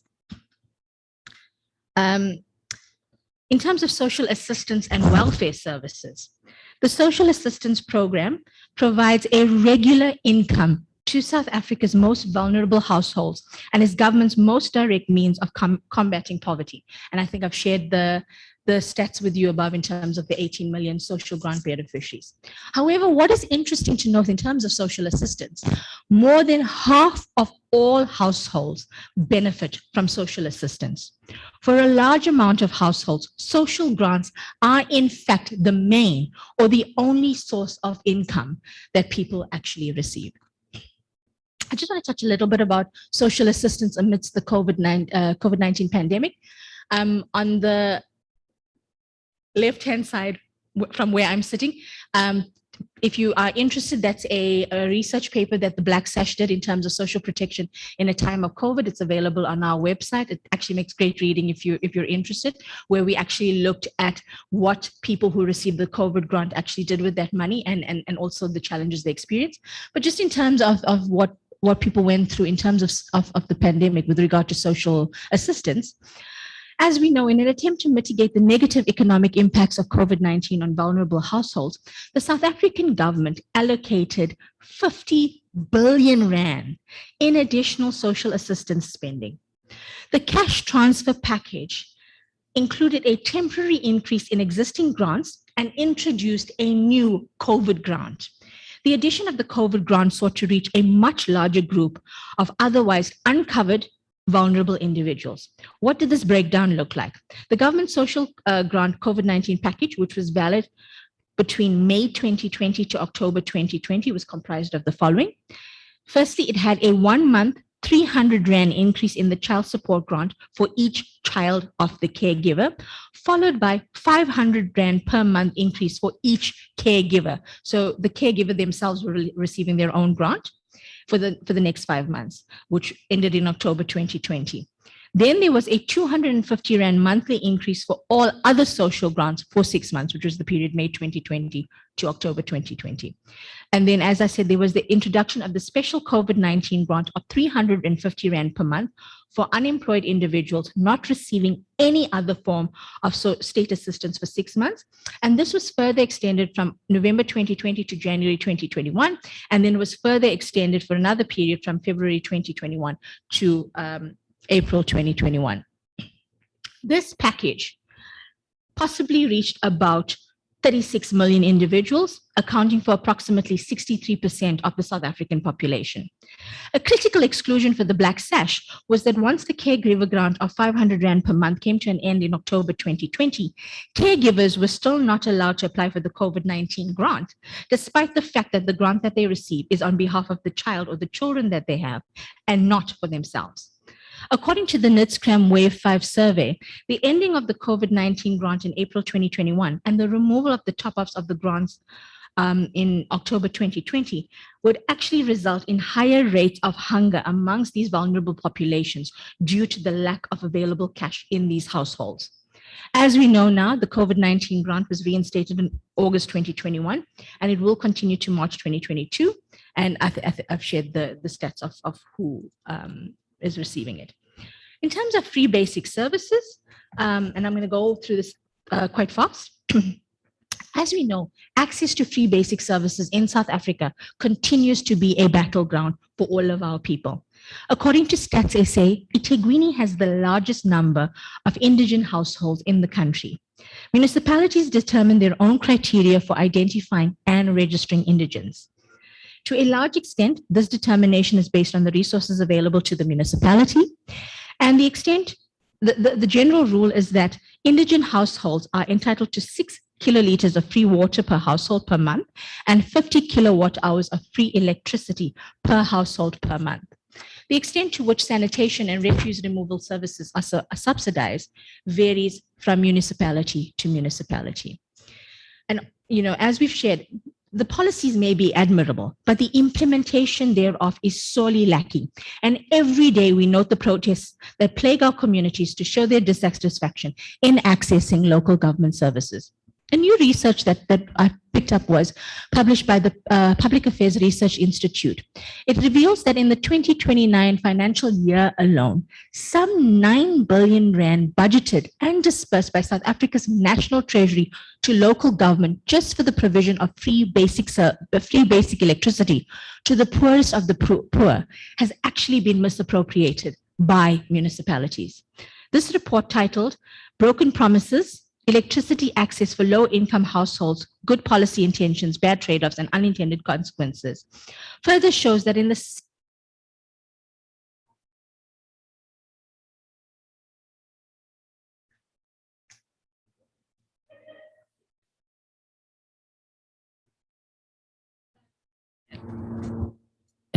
shows that in the 6 financial years from 2014 to 15 to 2019-2020, some 38.3 billion rand dispersed by National Treasury for free basic electricity to indigent households failed to reach the intended recipients and was instead used by municipalities for other unauthorized purposes. This situation continues unabated and is in fact actually worsening. The number of households receiving the free basic electricity benefit has generally declined over the past 5 years, while the number that is funded in the national budget has actually increased. The research report by Dr. Ledger shows that the sum of 435 rand and 4 cents per indigent household per month and totaling about 54.1 billion rand for about 10.1 million indigent households was calculated, budgeted, and dispersed by National Treasury to municipalities to fund free basic services in the 2021 financial year. And this is a breakdown that the research report actually shows you how each thing was actually allocated and broken down, and the money was actually given to municipalities in order to actually provide these services to these indigent households. However, the research report indicates that currently less than 30% of the 10.1 million indigent households that qualify for free basic services and for which municipalities received the budgeted allocation of 54.1 billion rand in the 2021 financial year actually received any of those free basic services.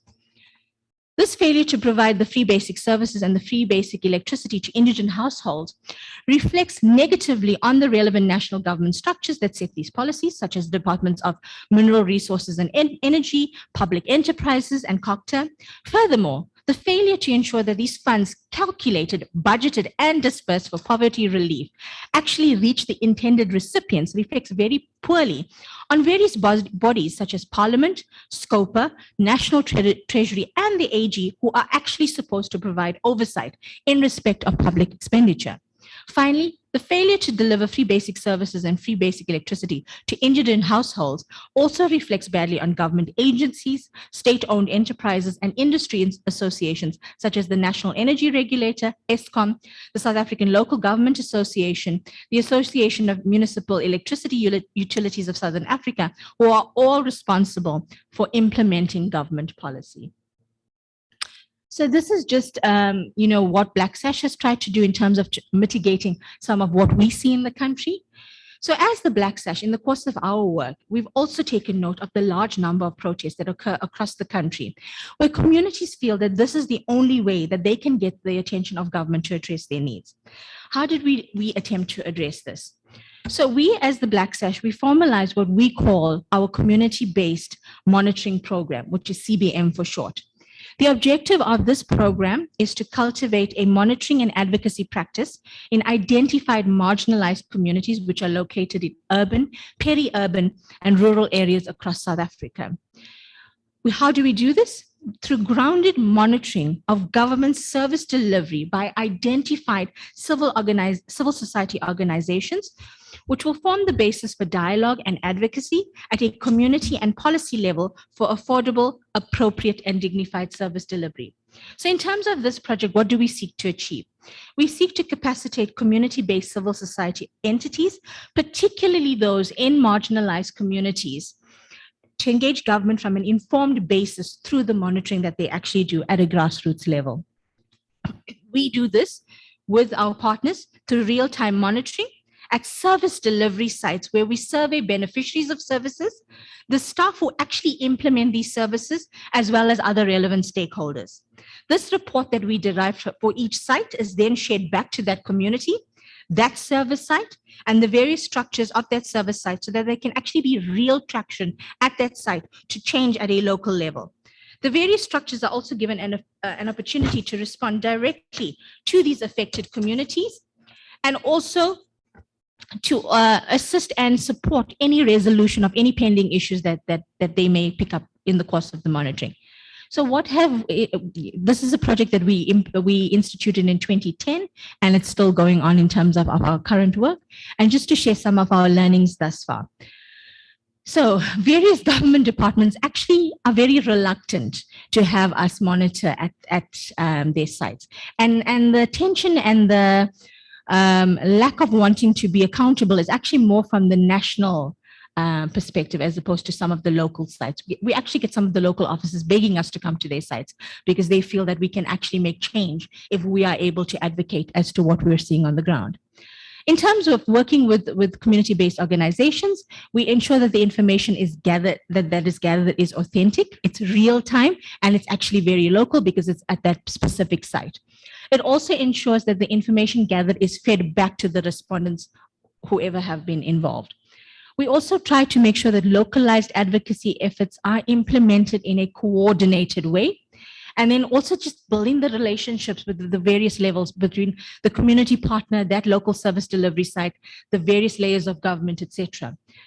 We also have instances where we have a difficulty when we separate the advocate from the monitor. As many of us know, being at a site, you need to be objective, you need to look at what is really happening on the ground, and to a large extent, not get involved in what you are seeing. And unfortunately, a lot of our monitors struggle with that because they have this tendency, because they're activists in their community, they actually want to resolve the issue themselves rather than noting what is happening and then at a later stage going to address the issue. So that's a tension that we've also found in terms of where our monitors are monitoring. What we've also found is particularly beneficiaries are very keen to share their experiences. They want to tell you what's going on. They want to tell you what they've experienced. They want to share the challenges that they've had, or also share the good experiences. And we've also noted various service providers, particularly frontline officials, who are also very keen to share with us how they felt about the particular, their challenges within their spaces. What is a critical issue that even now we're still finding is that huge numbers of people within our communities still require education and information on how to access their basic rights. And there's a complete disjuncture there that we can still say this in 2021, that people on the ground still don't know how to access their services. So as I get to the tail end of my presentation, just also in terms of the broader topic that I'm looking at in terms of how to reduce the increased cost of food prices as well as the increased cost of services to people on the ground, just some implementation and advocacy recommendations from the Black Sash. The Black Sash has always been involved in advocating for a universal basic income support for individuals aged 18 to 59 who have no other form of support. So for us, what does a basic income support look like? For us, it means that it provides the means for people to look for work, making people less vulnerable to accepting work that is exploitative. It ensures that people are able to be part of economic activities such as job seeking, informal trading, and becoming entrepreneurs in their own right. It reduces household poverty. It allows for improved access to education as well as improved health by allowing the most vulnerable to afford more nutritional food. It can also empower women with better financial independence, and as a result will be able to choose whether they leave abusive relationships or not because they have the financial freedom and independence to do that. It will provide people with a greater sense of agency and control over their own lives. It will encourage savings rather than debt by people entering into loans.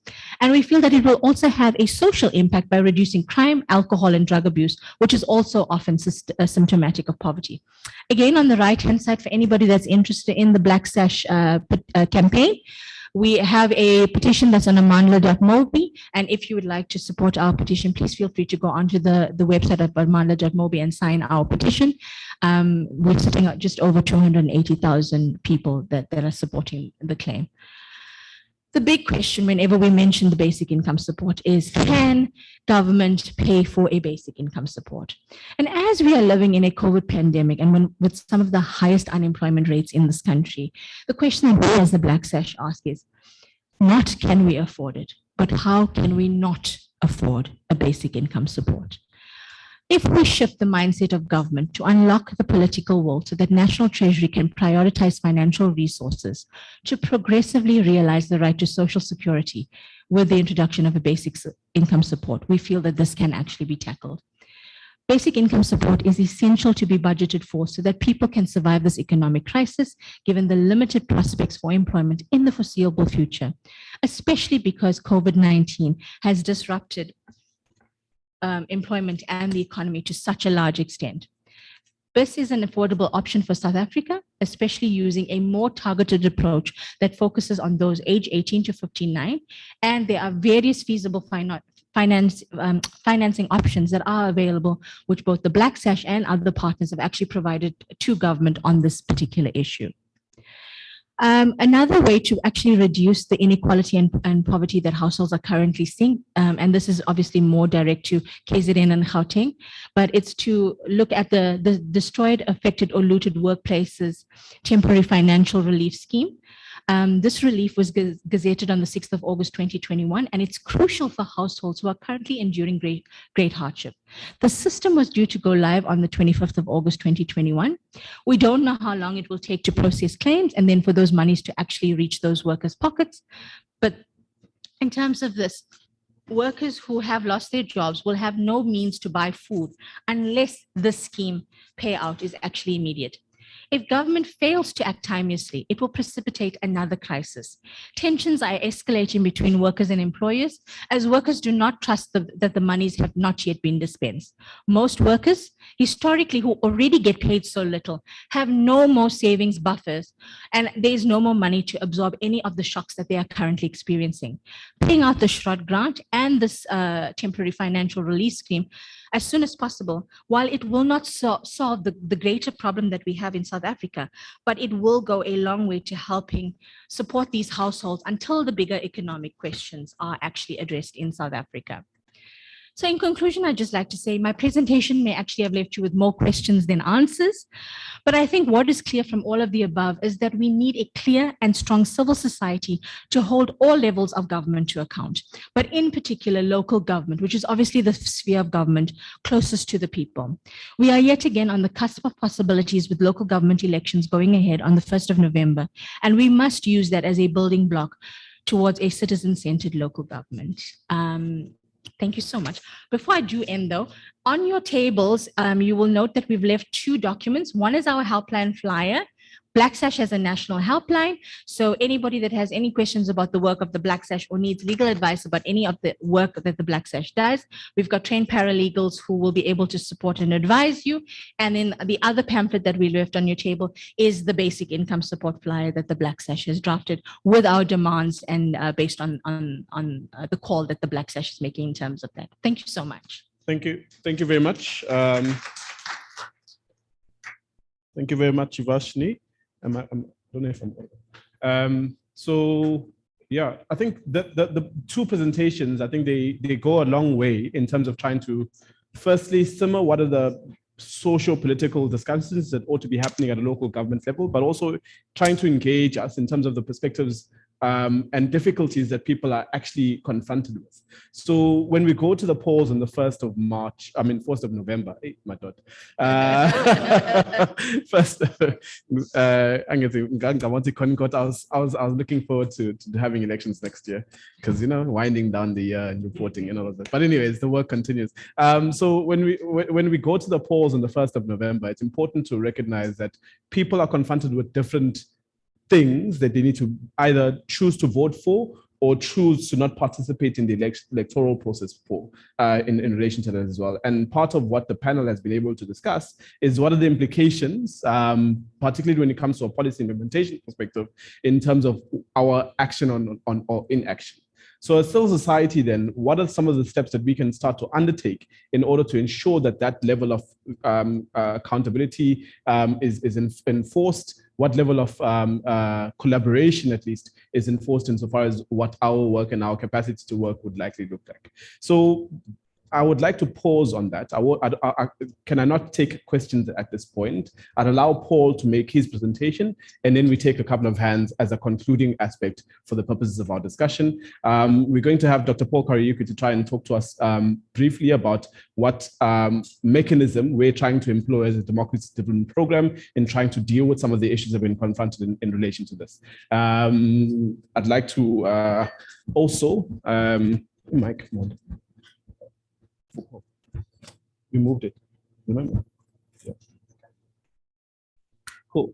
Our colleagues on Zoom, if you have any comments or questions, please make sure to put them up on the chat section so that we can be able to have a conclusive regard for all of the questions and comments that are part of the platform. Thank you. Okay, I think I'm audible. Let me just remove this. Yeah, so thank you so much, our esteemed speakers, for sharing your very powerful thoughts about the context of a local government state right now, and at the same time also giving us very insightful commentary that we need to think about, all of us as organizations in this room today, interested in this work. And as we have been speaking so far, our interest is to really build up a coordinated, very activated civil society network that really does focus on the issues that have been presented here, but also to take them further. We are not interested in conversations that do not lead to action. Let me just put it simply in that way. And we are really looking forward for a way where we can be able to harness our expertise collectively as organizations, but at the same time also find an avenue where we can place those organized thoughts, whether it's by way of reports or by way of responses to bills or whatever the case may be. We must find an outlet through which we can be able to influence some level of conversations at different levels of governance. And part of the work we've been doing parallel to this work to see today is that about 2 months ago, we have started one of our new areas of work, and that is working with the parliament, the KZN legislature. And that is really focusing with portfolio committees that really do work on areas that really do affect people on basic services level, like COPTA and DSD, health and education. And so one of the things that we intend to do with that arrangement and part of our work is to use this forum and the work of this network to start feeding into those portfolio committees as one part of the work. And the other level of the work is to use the bills that they promote or put out there for public commentary, to use those to have our conversation so that we as civil society can make an input on the same bills. And most of the time, those bills do not find the light of the day in forums such as this ones.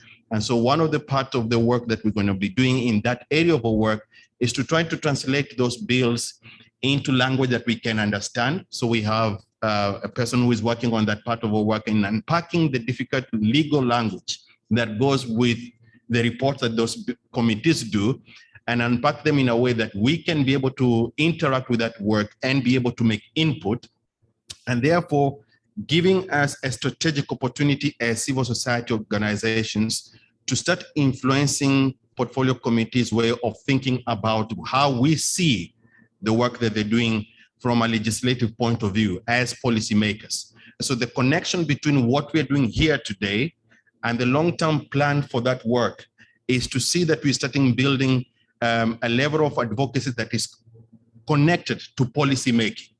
And therefore, we see value in this network because we, as organizations in this room, work directly with communities at the grassroots level. And so we are able to harness information directly from the network and use that information in packaged way, the way we can be able to interact with various levels of governance. We were having to, like we had today from Eric, his doors are open. And soon as we have information that we can be able to engage with, we are able to directly interact with him representing the city, and he can direct us on the way we could go and further steps in terms of creating mechanisms for engagement. Then we take that part of that work and then we feed back into the parliament through the portfolio committees, and that now we have access to work with directly as an organization. The beauty of this is that we are not going there alone. We are going together. We might be your representative in the engagements, but we are taking the voices that we have and the work that you're doing at the local level to that level of engagement, which we think after 26 years or so of work that we're doing as an organization, it's a logical step for us to step into that level. Perhaps maybe we would have done a little bit earlier, but everything is about timing.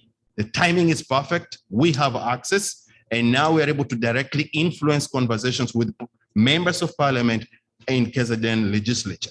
And so this is where this is all fitting. And so today marks the beginning of the long-term journey.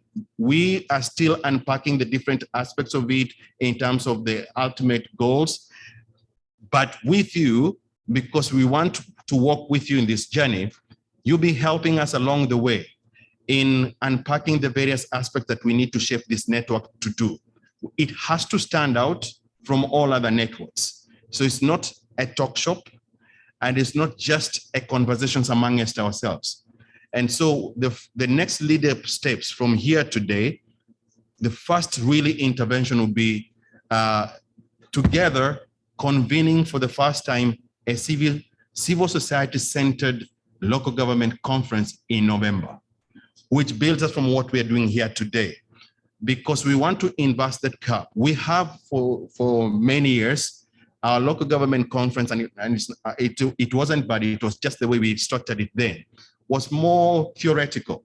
Yeah, we partnered with the University of KwaZulu-Natal and other universities.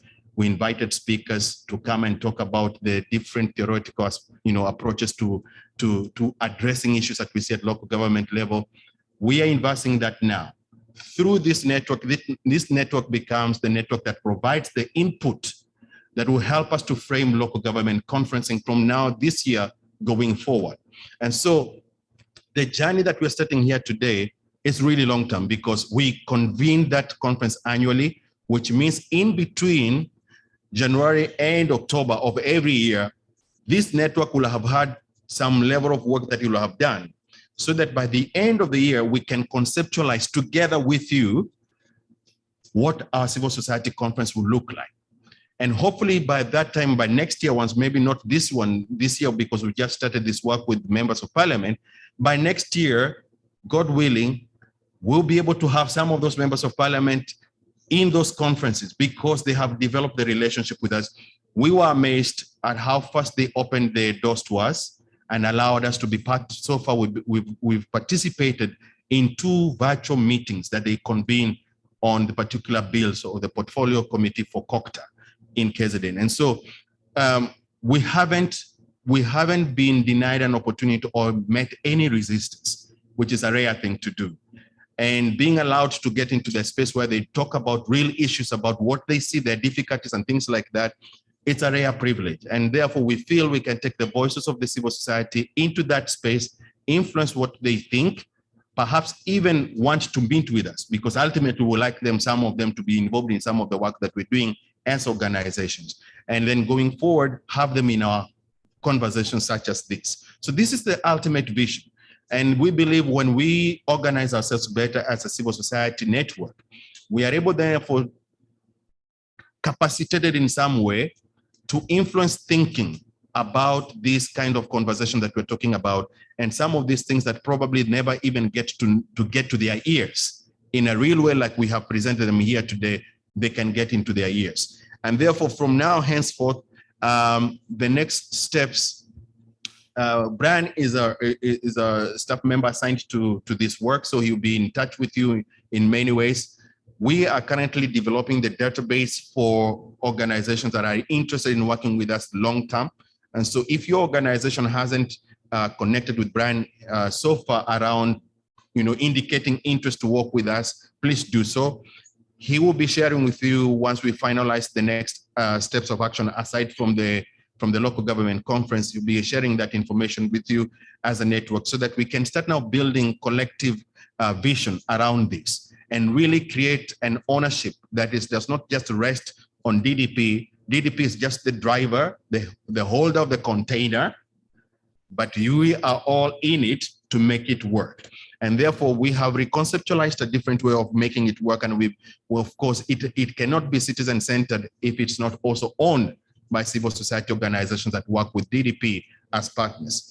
And therefore, from there, that point of view, he would tell you the next steps that we envision for the coming year, which probably will look like, at a very preliminary level, convening quarterly meetings as a network, where we can be able to review some of the work that we have done as a network, which means there is an expectation from you by us. So for example, as Evashnee spoke about how they collect their data, we'd like at some stage that you share that data with us also, even in the simplified format, because we like to demonstrate when we are able to interact with structures like Parliament or the municipality, that we are able to demonstrate that there is real advocacy. It cannot be an advocacy of just writing and talking. It has to be an advocacy that really brings the action to those who make rules and those who make laws, so that they're able to interpret what we see. And we can only do that when we have data to do that. So part of the requirement for you is to support us with information that your individual organizations are doing at the local level to help us to do that. So quarterly meetings for us will be just presentation of some of that data to the rest of the community of the network, so that everybody in the network knows what Black Search is doing, what DDP is doing, what your organization in your community is doing. And therefore, collectively, we can be able to sum up some level of evidence harvesting that can help us, therefore, to package in a way that our advocacy is meaningful.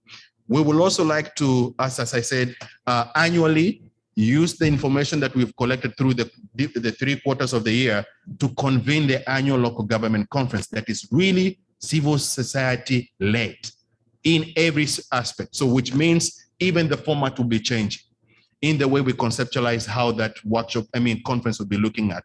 And hopefully we'll be able to do that, to give you a bit of that in November when we convene this year's one.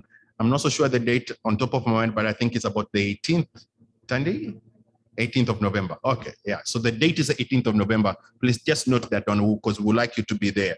And then the other aspect is that the reports that we'll be able to digest from this network, we'll make sure that they find spaces for discussion and wider dissemination, whether they be in form of op-eds that can be published in newspapers, or part of the research that we do annually. We write books, and some of that work, I would like it to find its way in our local government booklet that we publish each year. So there'll be different ways to disseminate the work of the network to different audiences that we are privileged to reach and be able to engage with it, so that it is really a very strong advocacy network reaching different aspects of our societal governance, and at the same time giving voices to the work that organizations of the network are doing. So part of that also is that we're going to have the space of it on our website at some stage once we finalize the content that we need to put in there, so that also that work also finds itself expressed there and can be received widely by our local, national, and international audiences that we interact with. And lastly, but not least, part of the work we will do as DDP will be essentially the secretariat for the network, which means that we'll be providing the direction through which, the direction on which the network will be following. And as I said, Brian will be our contact point person, and then information will be channeled through him from us to the rest of the network. As a secretariat, will also be responsible to be convening the quarterly meetings, but at the same time also to be sharing with you the quarterly report, yeah, so that you also have something to work with in your own organizations that you can be able to share with your leadership and people that work with you. As DDP, will be responsible for raising the funds for the network, to keep the network active, because again, it costs money to keep networks going. One of the biggest lessons we learned from KZN's experience, which Evashnee and I were part of that leadership, without money, coalitions don't function. It's a hard reality. And because of the changing funding landscape, that type of work does not attract a lot of funding. Actually, we'll be very lucky to get some. We were lucky to get some that we did at the time. And so partly of what we're going to be doing as part of our fundraising strategy, DDP will be raising funds for it.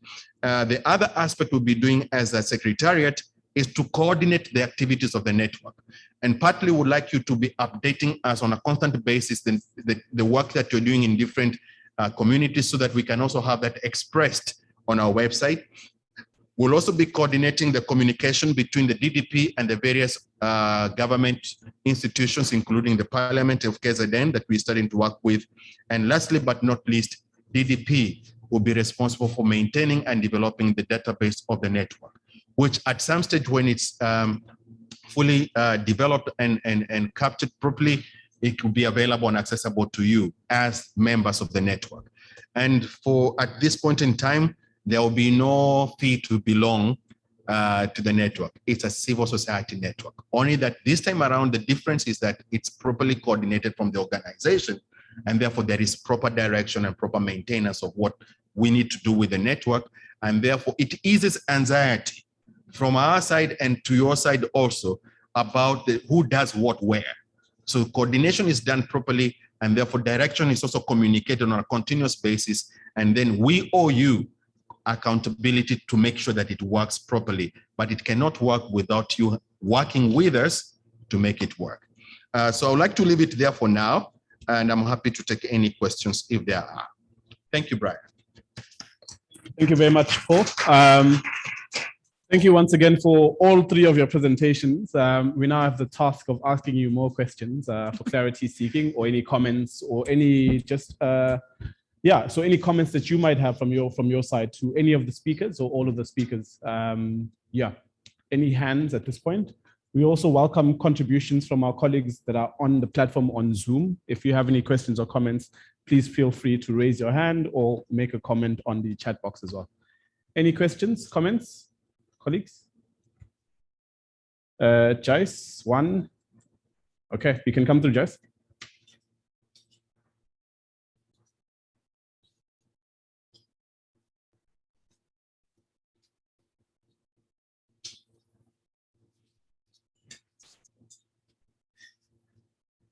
Is it afternoon or is it it's still good morning? Yes. So my question goes to any of you guys.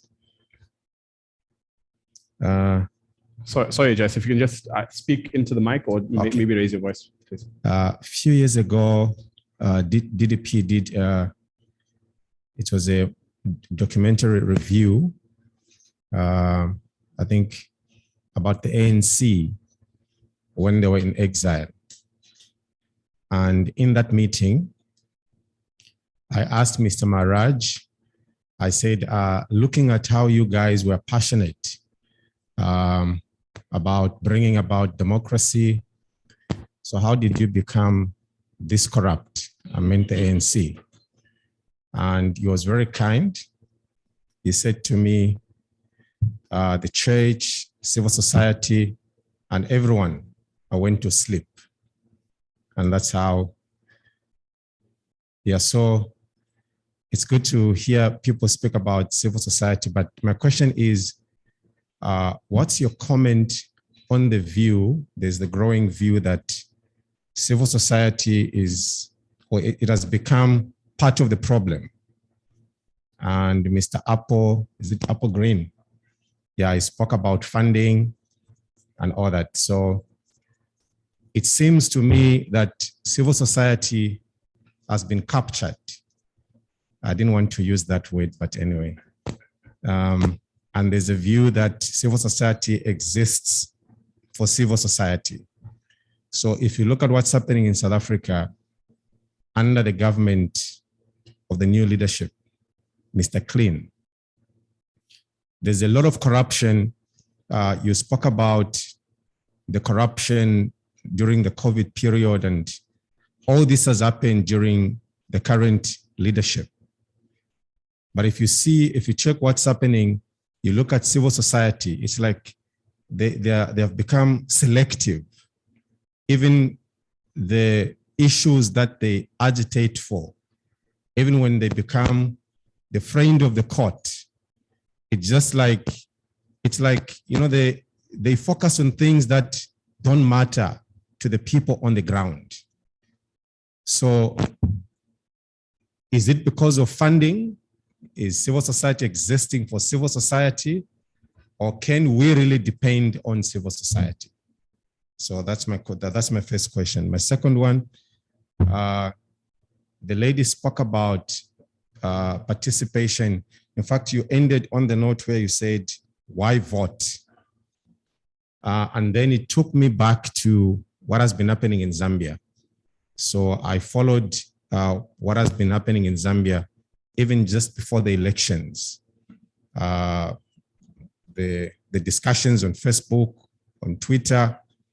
So I think what the young people in Zambia did is they protested, but I think they protested with a vote. And in South Africa, my observation, and I think in most of the DDP dialogues, we have dealt with this question, which says, are the young people participating?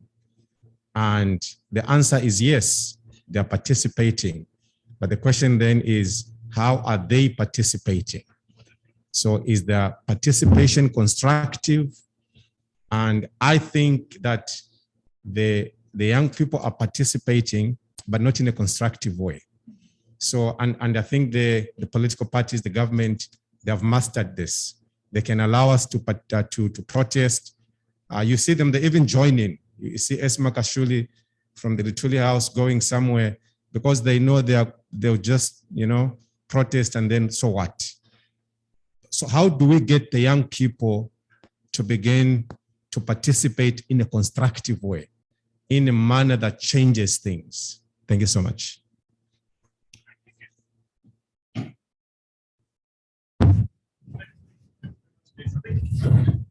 Question, the first one anyways, in terms of the role of civil society, whether we exist for ourselves. And yeah, that's an interesting question. I think I've also battled with that question, particularly when we look at unpacking the constituencies that we are supposedly serving. When we're saying we're speaking on behalf of communities, which communities are those? When was that mandate given? How often do we go back to communities and say, this is the work that we've been doing on your behalf and this is where we are? Give a proper unpack the work that we supposedly taken on their behalf. I think that's an interesting question to ask, particularly when we start to create other mechanisms where civil society can start speaking to each other, such as coalitions and networks and so forth. When civil society ultimately ends up looking like it has a life of its own beyond what the people that we're supposedly serving actually have.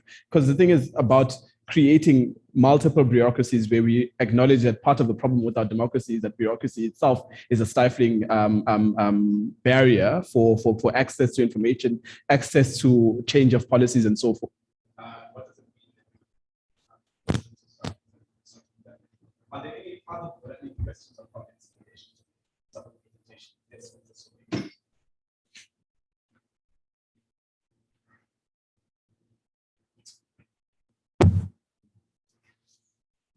Thanks, Brian. Mine is more of a comment.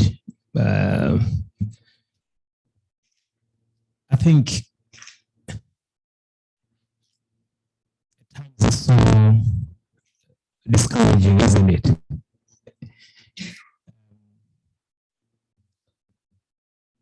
we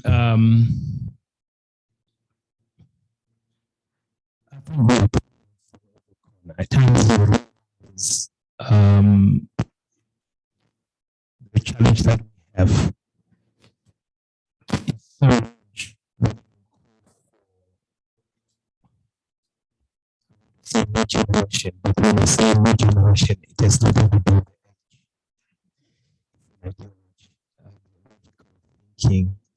People who say enough is enough.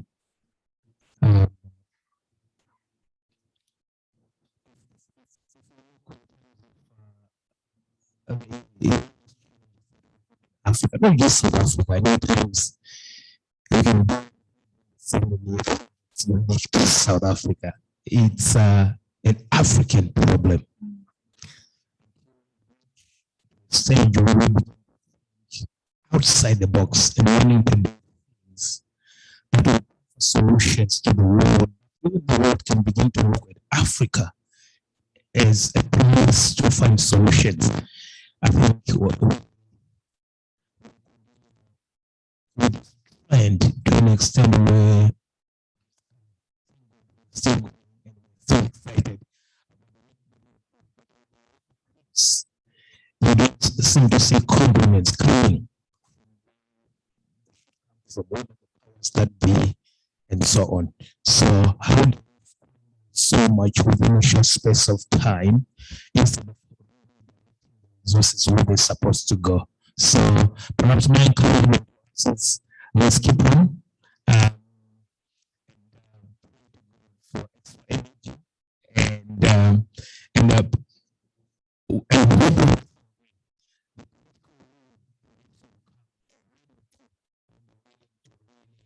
see some of these things that we've been and we'll continue to talk and advocate for begin to be as part of the solutions. But I'm saying, yeah, we really need to dig deeper and keep hoping and let's keep the fire burning. Thank you.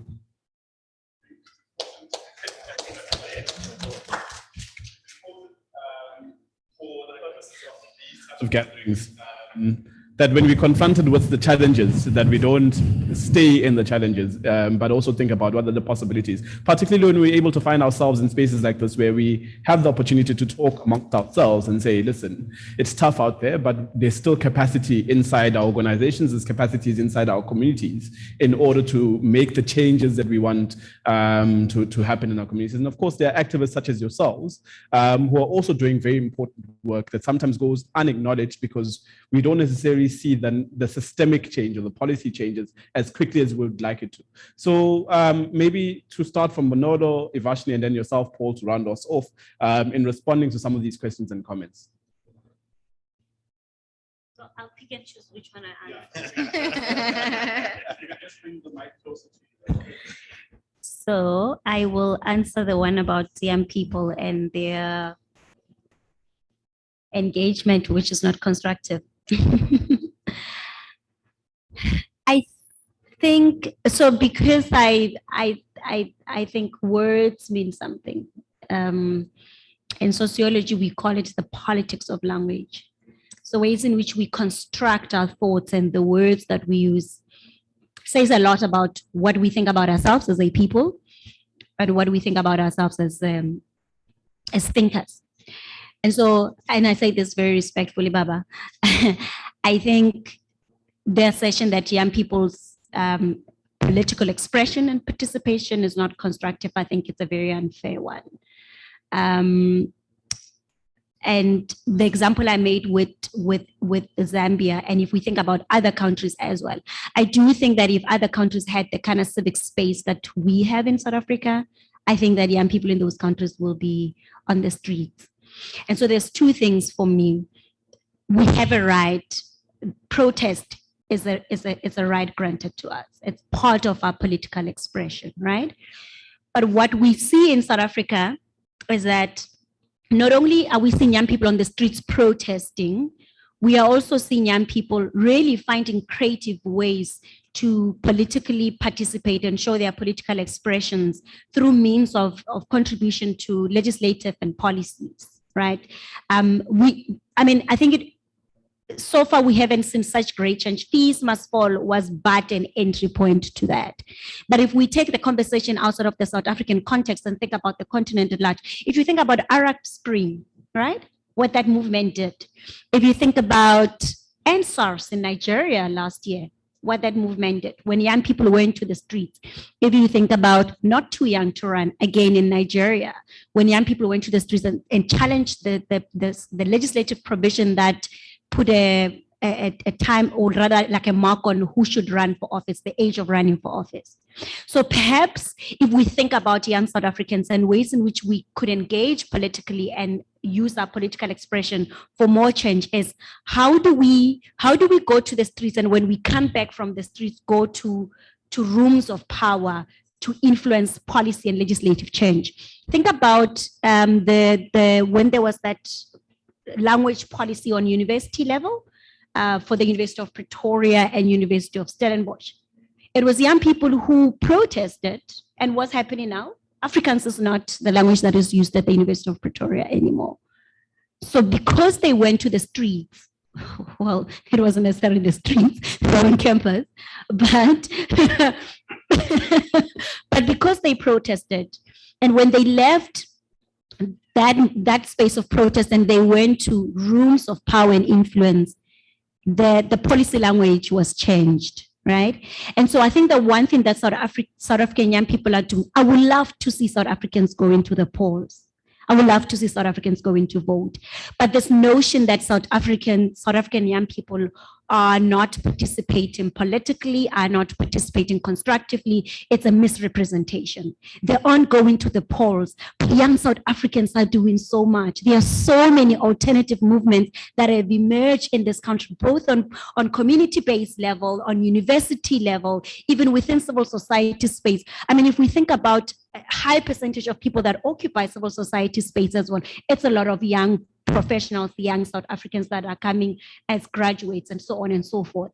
So South African young people have figured out an alternative form of participation, which is saying that we are disillusioned, we are struggling with the ruling party, and therefore as our way of punishing the state, we're not going to vote, but we're not going to sit and fold our hands. We're going to find other ways. How are we going to get the young people to the polls? I honestly don't know. Maybe the young people in the room can answer this question, because I would really like to see them go to the polls, because then that becomes, and you're right, then becomes a very organic and powerful way of punishing the state, as we saw happen in Zambia.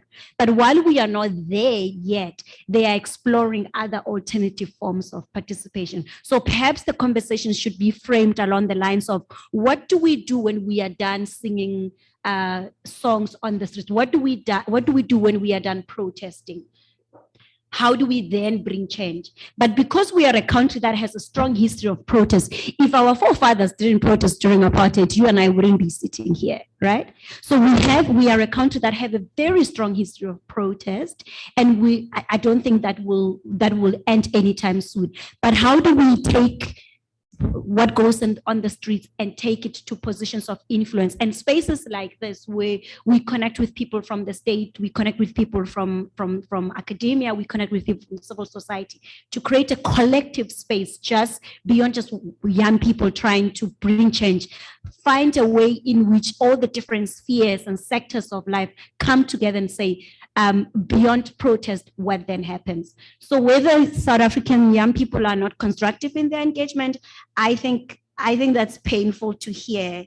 I just think that there are other ways in which we could offer support to young people to ensure that their right to protest and freedom of assembly and association also bear fruits in things like legislative changes and policy changes. Thank you. Thank you.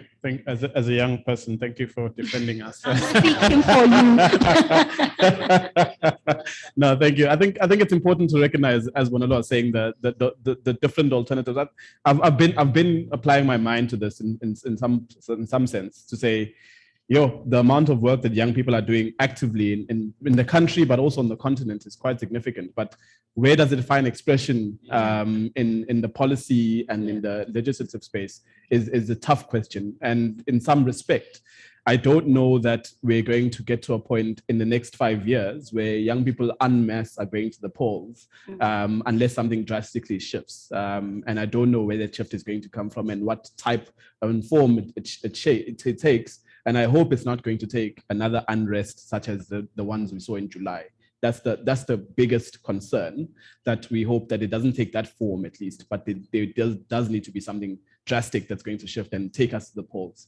Right now, we don't have that energy. There was some opposition political parties that were emerging, but it seems, at least from my perspective, that they're falling into the same trap of the old guard. And perhaps we don't need another breakaway.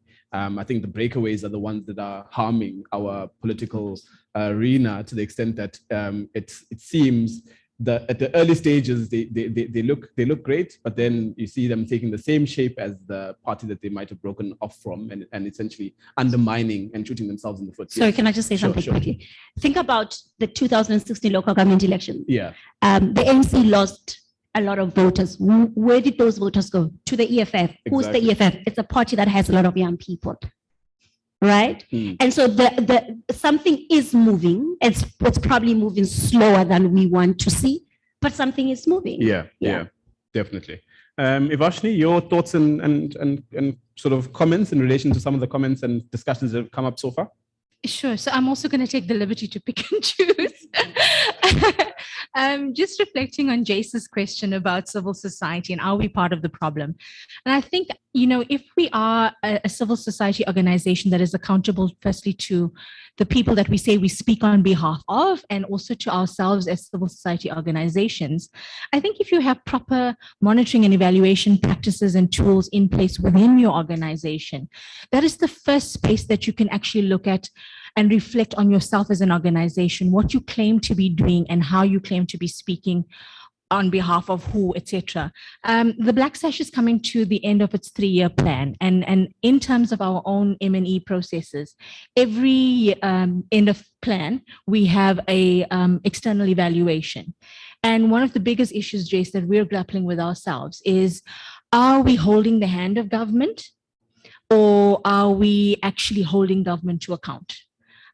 Because I think those of you that know the Black Sash of back in the day, one of the first things we used to do was litigate first and then kind of look at the other options. But something shifted over the last few years where we've walked a journey with government, and then only when we couldn't move beyond a particular space, then we've chosen litigation as a last option. And obviously each of these choices have pros and cons, and it's made on the basis of sound advice, etc., that we get. But yeah, I just want to emphasize the fact that if you are a civil society organization that is true to yourself and true to what you seem to be speaking to, you will have the necessary tools and measures in place that you can hold yourself accountable to this organization, as well as to the communities that you portray to be speaking on behalf of. And just in terms of our evaluation as well, we don't do it in isolation. So it's not just the evaluators talking to the Black Sash. It's done in relation with all of the people that the Black Sash works on a national basis, so that we're hearing the voices of everybody that we speak to say whether we are actually relevant and doing what we're supposed to be doing and what we say that we're actually doing. So I think we, as our own civil society organizations, need to self-reflect first and foremost, and then put those measures into place. Yeah, thank you. Thank you very much, Evashnee. I think the question of M&E is a very significant one. One of the reflections that I had in the recent webinar is that sometimes we ignore some important indicators because it doesn't work in our favor, just because it's a blind side. It's a blind side that all organizations and institutions have, or some organizations and institutions have. For instance, for me, I take it on as an activist, as a person who's working in community, that there's a real sense of like, where am I failing? If I look at the work that happened in, the thing that happened in July. Part of the series of webinars that we had as DDP was, where are our leaders? Because if you look at it, councillors, church organizations, the people with constituencies or supposed constituencies should have been the first ones to know and start to implement some sort of curbing of what eventually happened. Where were they? Like, they only emerged weeks after the initial sort of unrest. And so it means, Uguti, were you part of the looters? Were you also, did you take your van and assist people to that extent? Like, seriously, guys, where were they? Like, were the goods being taken to their houses? Were people passing the road from them? And what was their action? Because those are important questions. And then it's like, guys, where were you really?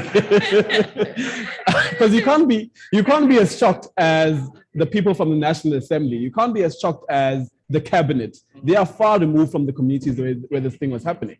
So I think as part of the reflection, it's important to pay attention to some of these things that happen in our communities. Paul, to round us off, in terms of that, and perhaps as a mechanism to try and deal with these things, what are your thoughts and perspectives in relation to these? I really want to believe that the questions that we're raising here are very, very deep, very pertinent, and also they don't have any easy answers. Partly because the things that have changed in our context as a country has, impacted on our interpretation of our role as organizations and as individual citizens. And the challenge is what we are trying to respond through this network. Like our brother Jay said, civil society cannot be part of the problem. It has been part of the problem. And part of the problem is when it chooses to disengage with the context and decide that that work that needs to be done will be done by somebody else. It cannot be done by somebody else. It's us again to dust ourselves off as organizations and pick up the work where we left it, if it was left down. And in our response as an organization, the responsibility weighs on us that we cannot be able to be part of a change that we are not initiating and supporting and nurturing and developing. Part of that reflection is to look at the gaps that we have not formally responded to previously after 27 years of our work. So part of that gap is to engage with the legislature that is next door to us and try to get our work into that space and make sure that we are able to bring the voices, not only of just civil society, but as Bonolo said, the work of young people that they are doing and engaging so, actively. But it doesn't find expression in spaces like that because, the reasons are varied, and I would not like to speak on behalf of the legislature, it knows why. But we have a fair understanding that much of that work done by, for example, young people doesn't find expression in their communities. Yeah, we have at a national level, for example, a national department that deals with the issues of women and youth. Why don't we have a portfolio committee here at our legislature that responds to that? We don't have it. And so the disconnect also happens in some way through systematic arrangement, this is systemic arrangement of how the national government interprets its work. But we cannot keep on pointing fingers. We have to do our bit and be courageous to do so, even when it looks like it's wasted effort, when it feels like we are tired as a sector, because of the enormity of the battles that we have to confront continuously with the complexity for politics.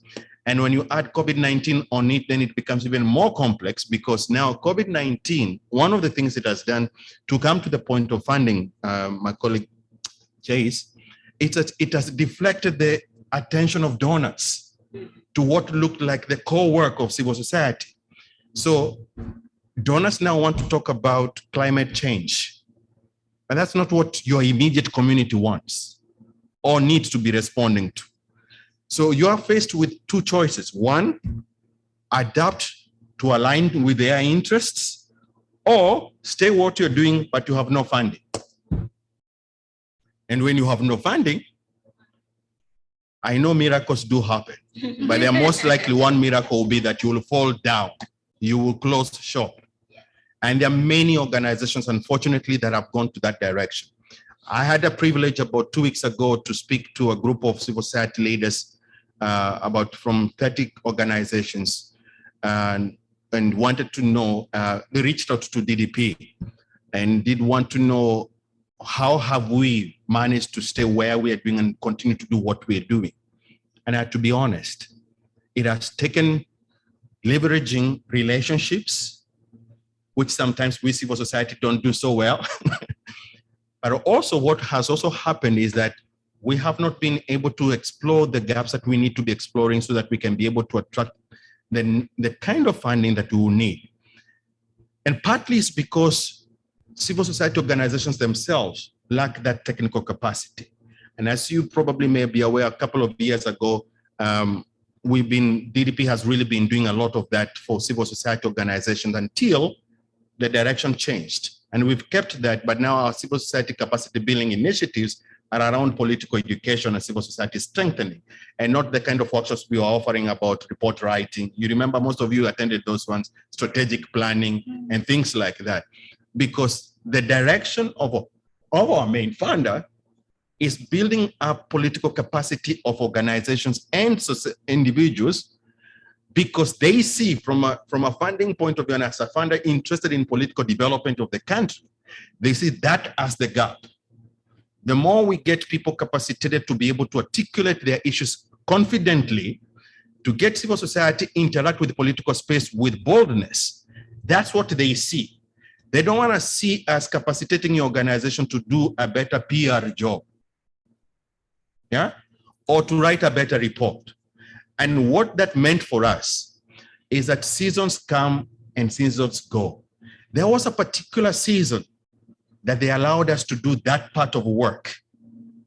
Now their season has now changed. Their season, like any other political foundation, are looking at where is this country heading to politically? Where are the gaps? And will our grantee rise up to the challenge to respond to the political gap they see? And that puts the work that we're doing now in a different space. So even with their endorsement of us establishing a network like this is part of their wider political strategy of the foundation, that civil society remains an active player in political landscape of this nation, because they still believe that politicians cannot be left alone. It will be to our detriment, like we saw what happened, just what Brian described now with the mayhem that happened in July. They were acting shock. Wow, we didn't know even this was happening. And then you can see the disconnect that they have created, either intentionally or unintentionally. But we as civil society, we must be able to dust ourselves again and pick up ourselves and do what we need to do. And part of that is continue making that advocacy voice. And finding now, secondly, the various mechanisms through which that advocacy input can be found. Partly is the reason why we have also established that parliamentary work, because it has to find a way to get to the spaces needed to be heard. And if we don't do it, who shall do it? We owe the constituencies that we all work with, the communities, the different communities that we work with, we owe them accountability. We owe them answers. And until we do our bit, we will not be able to speak to them and to be taken seriously. So for us to be able to host what we are hosting here, it's also part, in some ways, seeking your mandate to be able to speak to those we are reaching in those levels of governance. So that it's not a DDP voice, it's a network voice. And that's how we want to package that. And that's how we are packaging is us, so that it can find expression. And I will let you know that also the foundation is doing the similar work, but at the National Assembly level. So the work of DDP in some way is feeding into what they're doing at the national level, because there are some areas we cannot be able to reach as an organization, but through the foundation, we can be able to do that. The collective outcome of this is that we develop and nurture a very politically astute and aware civil society that cannot sit on the peripheries now. And this work is costly, not only in terms of finances, but also in the ultimate price in some cases. And those are the challenging conversations that we probably will have to speak on. as we continue to develop the work of the network going forward, because in some of the instances that we have to confront are very costly. But we have to do it. We cannot stop doing what we're doing, and we cannot shy away from the enormity of the responsibility, because it feels daunting, it feels complex, and sometimes it does feel exhausting. So my parting shot will be this: it is us, and we're going to do it, and we got commitment to make it happen. Thank you, Brian. Thank you very much. Can we give a round of applause to our speakers? Sorry, can I just say something? You can add. Just on the civil society thing as well. I think, just for curiosity's sake, before I make my point, I want to do a roll call. Who in this room comes from a community-based organization? Community-based organization. Who in this room comes from one or is part of one? It has one and faith-based faith-based organization. He was here and he left, and there is James. Nang no minister. Because one of the things that I struggle with, and I critique us a lot, particularly organizations like ours that do like high level work, be very exclusionary, right? Inverted commas, high level work. Yes. As soon as you say that, then you don't have to have. Yeah, thank you. High level. We're very exclusionary. We're exclusionary in ways in which we host our meetings. We're exclusionary in the content of the stuff that we engage on. The jargon, like we very lead. And that's where the problem lies. Civil society organizations, civil society space is very lead. And my thing has always been, I work for, like I said, I work for an organization that does a lot of work across the continent. And when I came in, I was this person that kept saying, how do we popularize these, for example, resolutions and recommendations by the Pan-African Parliament? How do we take those to a community in Malawi and have a conversation with women in Malawi that are dealing with child marriage, and make sure that the resolution and recommendations from the Pan-African Parliament on the Malawi protocol make sense to those people, right? You start even people who didn't even know what the Malawi protocol is, because we are very exclusionary as a people.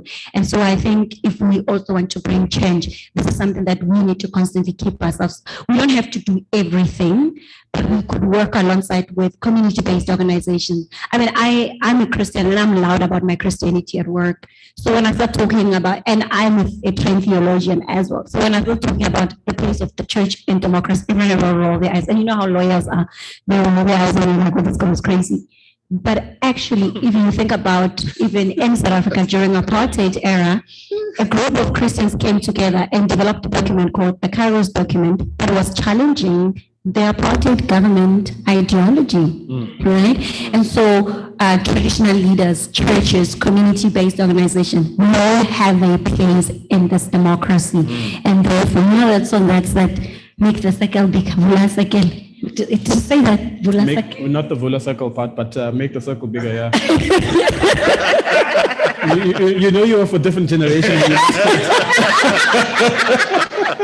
So yeah, basically, let's make the circle bigger. Let's create spaces for different. Because when we say civil society, we tend to think that we are civil society, but community-based organizations, faith-based organizations, we see them as those that don't have anything to contribute. Thank you. Thank you very much. Awesome. Thank you. Yeah, I was thinking about the theology. Yeah, as bafundi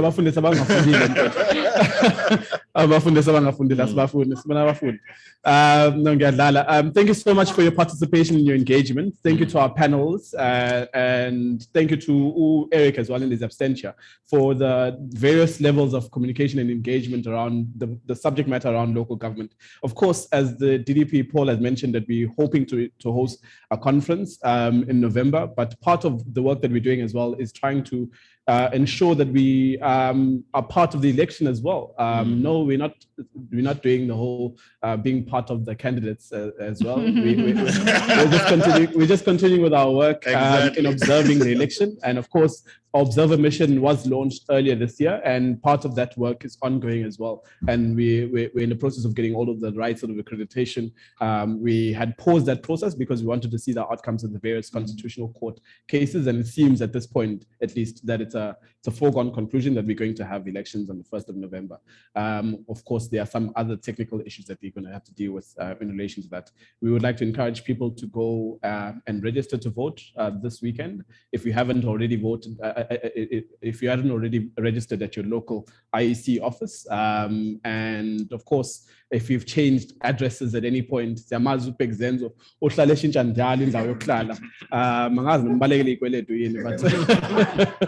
but yeah. And then, of course, the final part is we are on social media. For Instagram, we are at DDP_democracy. For all of our other social media, Facebook, LinkedIn, TikTok, we are at DDP Democracy. Yeah, so now TikTok, Paul does some amazing dances on TikTok. It's interpretive dance, how to interpret democracy in a dance form. But anyways, and then of course, in relation to the network around local government and action and learning network, you can contact me on my email, brianb@ddp.org.za for any questions in relation to membership and any other questions related to that as well. Of course, we do thank you for your time. For those of you who are joining us on Zoom, we hope that whilst you are sitting with us, someone is preparing lunch, because we are going to now go into that. We do appreciate you taking time out. We do apologize for the technical glitches that we did experience along the day. But we do hope that we have a cleaner version of the recording that you might be able to reference. Of course, for purposes of lunch, our lunch is upstairs at level 2, but you will please pass by Utandiwe there. She's going to give you a ticket. I think they're having multiple engagements at the hotel, so they want to make sure that people are here for the right reasons. All right. Other than that, take care and please vaccinate if you have the ability to. Of course, I'm sure everyone does. But you know, when comorbidities and all of that other stuff considered. Thank you very much. Take care. Thank you, Brian. Awesome. Thank you, Evashnee. Thank you, Bonolo. Yeah.